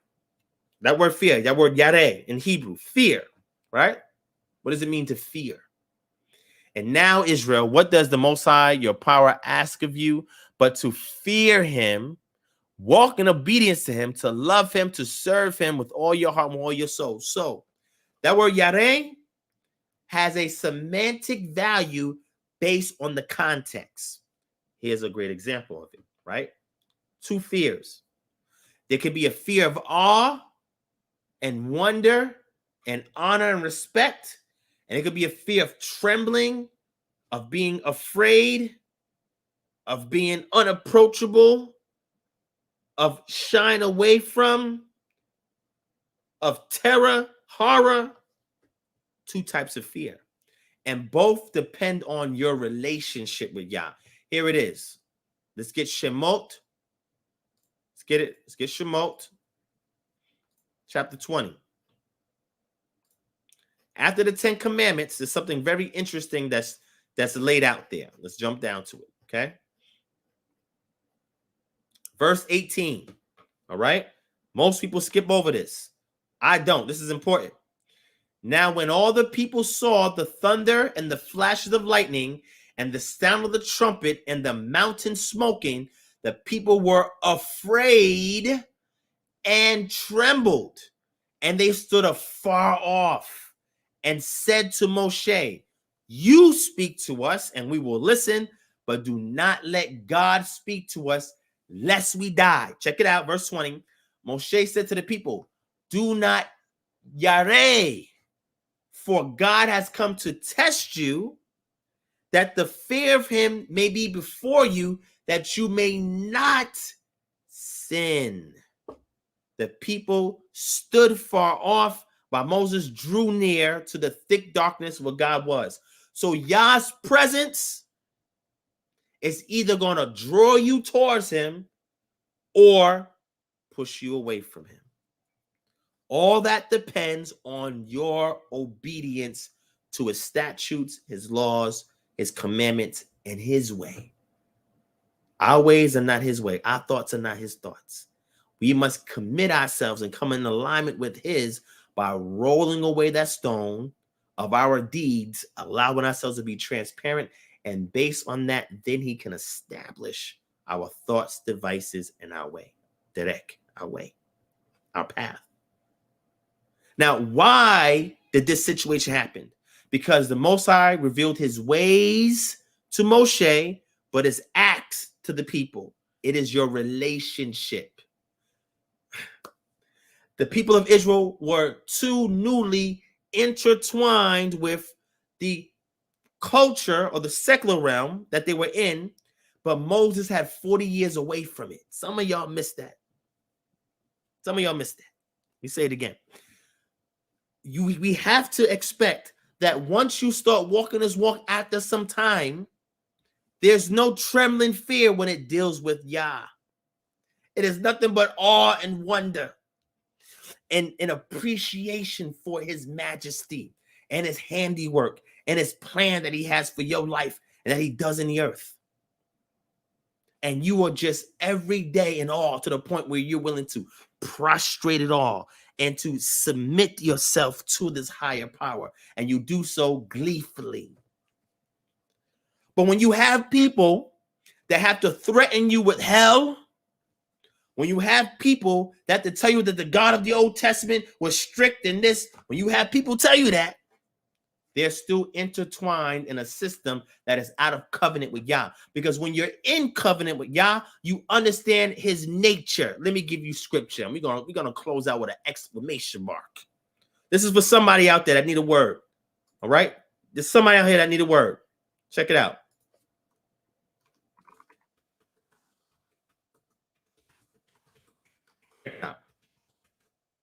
Somebody out there, all right? Let me put y'all onto game. Let's get Tehillim, Psalms 103 and 7. Come on, y'all. This was a message. I'd have all the scriptures lined up. We're doing this from the dome. Here it is. Here it is. Hold on. Let's pull it up. Pull it up. Don't let nobody tell you, oh, that law is cursed. That law is death. And God in the Old Testament was strict. I'm like, whoa. That's because that God that you're talking about, you don't know him. You know why you don't know him? Because you ain't gotten into covenant with him. The statute, laws, commandments are not grievous to you. They're not far removed that you got to go to heaven to find it or down in the depths, but they nigh unto your heart because he's showing you, he's strategizing how to organize love. See, y'all don't know unorganized love. Y'all got disorganized love. Y'all ain't got no structure to your love. That's when you ask people about these new commandments in the New Testament, it's just love. What the hell does that mean? That can mean anything. It's relative to every person. It's subjective to any person. Where's your structured love? How do I know that I'm reciprocating the same love back to him if there's no measuring stick? Oh, come on. Some of them don't have foundation. They don't want a foundation. But let's see what the psalmist says. He says, bless Yod-Heh-Wav-Heh, oh my soul. How can you bless Yah? That's another conversation. And all that is within me, bless your set-apart name. Bless Yod-Heh-Wav-Heh, oh my soul, and forget not all his benefits, who forgives all your iniquity, who heals all your diseases, who redeems your life from the pit, who crowns you with steadfast love and mercy, who satisfied you with good so that your youth is renewed like the eagles. The Most High works righteousness and justice for all who are opposed. Check it out. He made known his ways to Moses, but his acts to the people of Israel. See, these people only know Yah's acts. They don't know his ways. These other religions don't know Yah's ways. They only know about his acts that have been recorded in the past and maybe stuff they may see in the present, but they don't know his way. They don't know how deep the thread goes in a tapestry that we call our reality. They don't know. They don't know. They don't know the make of it. But let's keep going. He is merciful and gracious, slow to anger, and abounding in steady love. Why would you fear God like that? With trembling and fear and horror. No. This is a God that you got to bless with your soul. You gift him with your soul, your personality, who you are. Giving that back to him as a gift. That's why the transparency part is important. That's why talk show with meditation is. Why would you have fear of a God like that? Only somebody out of their right mind and out of covenant will fear this God with horror and trembling and think that the law, which is an expression of his love towards Israel, is cursed. My God. Y'all help us. Hallelujah. I'm going to stop. I'm getting too ahead of myself. Preaching a little bit. I'm not trying to preach tonight. It's Freestyle Friday. Okay. All right. Anyway, with that, family, I'm going to tap out. Thank you so much for being here with us on this Friday evening, Saturday morning, Shabbat. Shalom to those of you who are keeping the Shabbat. Hopefully, we've given you enough information from start to finish to chew on over the weekend. Thank you to everybody who has donated to the ministry, everybody who has recently signed up for the Patreon, because we have tons of resources on our Patreon, and we will not stop adding to it. Thank you for your support. Go and look into those declassified documents that we showed y'all. Don't forget to get you one of these I'm winning in at life t-shirts. So all that knowledge that we drop in on how we win in at life, we can tell the world what is the cheat code. Your life got to reflect the splendid excellence of Yah's character because you bear his name. Everywhere I go, there's an aura that comes with me. People want to know, well, what kind of swag is that? I said, yo, you want the cheat code? Because if you take the regular route, it's gonna take you some time. But let me save you some time and give you the cheat code. Wait, what's the cheat code on here? Hold on, let's see what the cheat code is on here. Hold on. What's the cheat code? In case they need that information. What's that cheat code? What's that cheat code? Deuteronomy 5:33, 28, 1-2, and 30 and 16. That's the cheat code to unlock the covenant and to get your prosperity and longevity no matter where you at. Because Yah didn't just take a nation, he took a people. That is the children of Yaakov. We see that in Devarim chapter 32 and verse 9. All praise to the Most High. All praise to the Most High. So get your t-shirts, support the ministry. If you need assistance, you, a friend, loved one, associate, in regards to a religious exemption letter for the COVID-19 vaccine, the description is in the link below. If you need assistance with credit repair, debt elimination, the link is in the description below. If you need assistance with health and wellness, email us at naturalpathtoeden@gmail.com. If you want to work with us and you want to make some money while doing ministry, email us at kingdomharbinger@gmail.com. And if you or somebody you know is a professional graphic artist, a video editor, or a marketer, please email us at kingdomharbinger@gmail.com because we have a paid budget allotted for you to help us take what we're doing here and bring it to the four corners of the earth. All right. Thank you, family, for your support. I appreciate you so much. Thank you for bearing with me, for not being able to do a live last week, and for showing up today. Please share this video everywhere. Make sure you hit the thumbs up button. All right. If you're brand new, hit that subscribe button. Go back and check out the archives, and there will be more of this on our next live and in future content. But for now, jump on that Patreon, www.patreon.com/DivineProspect. It's troll free, and there's hundreds of content on there that will keep you busy until our next live. Thank you, family, for watching. I love all of y'all. I will keep you in my prayers. Please keep me in your prayers. If there's anything that we could do for you on serving you as a ministry, email us at kingdomharbinger@gmail.com for those needs. We'll do our best to help you and assist you with that. And with that, all praise to the Most High Yah. I love you, family. Thank you for watching. Peace and shalom.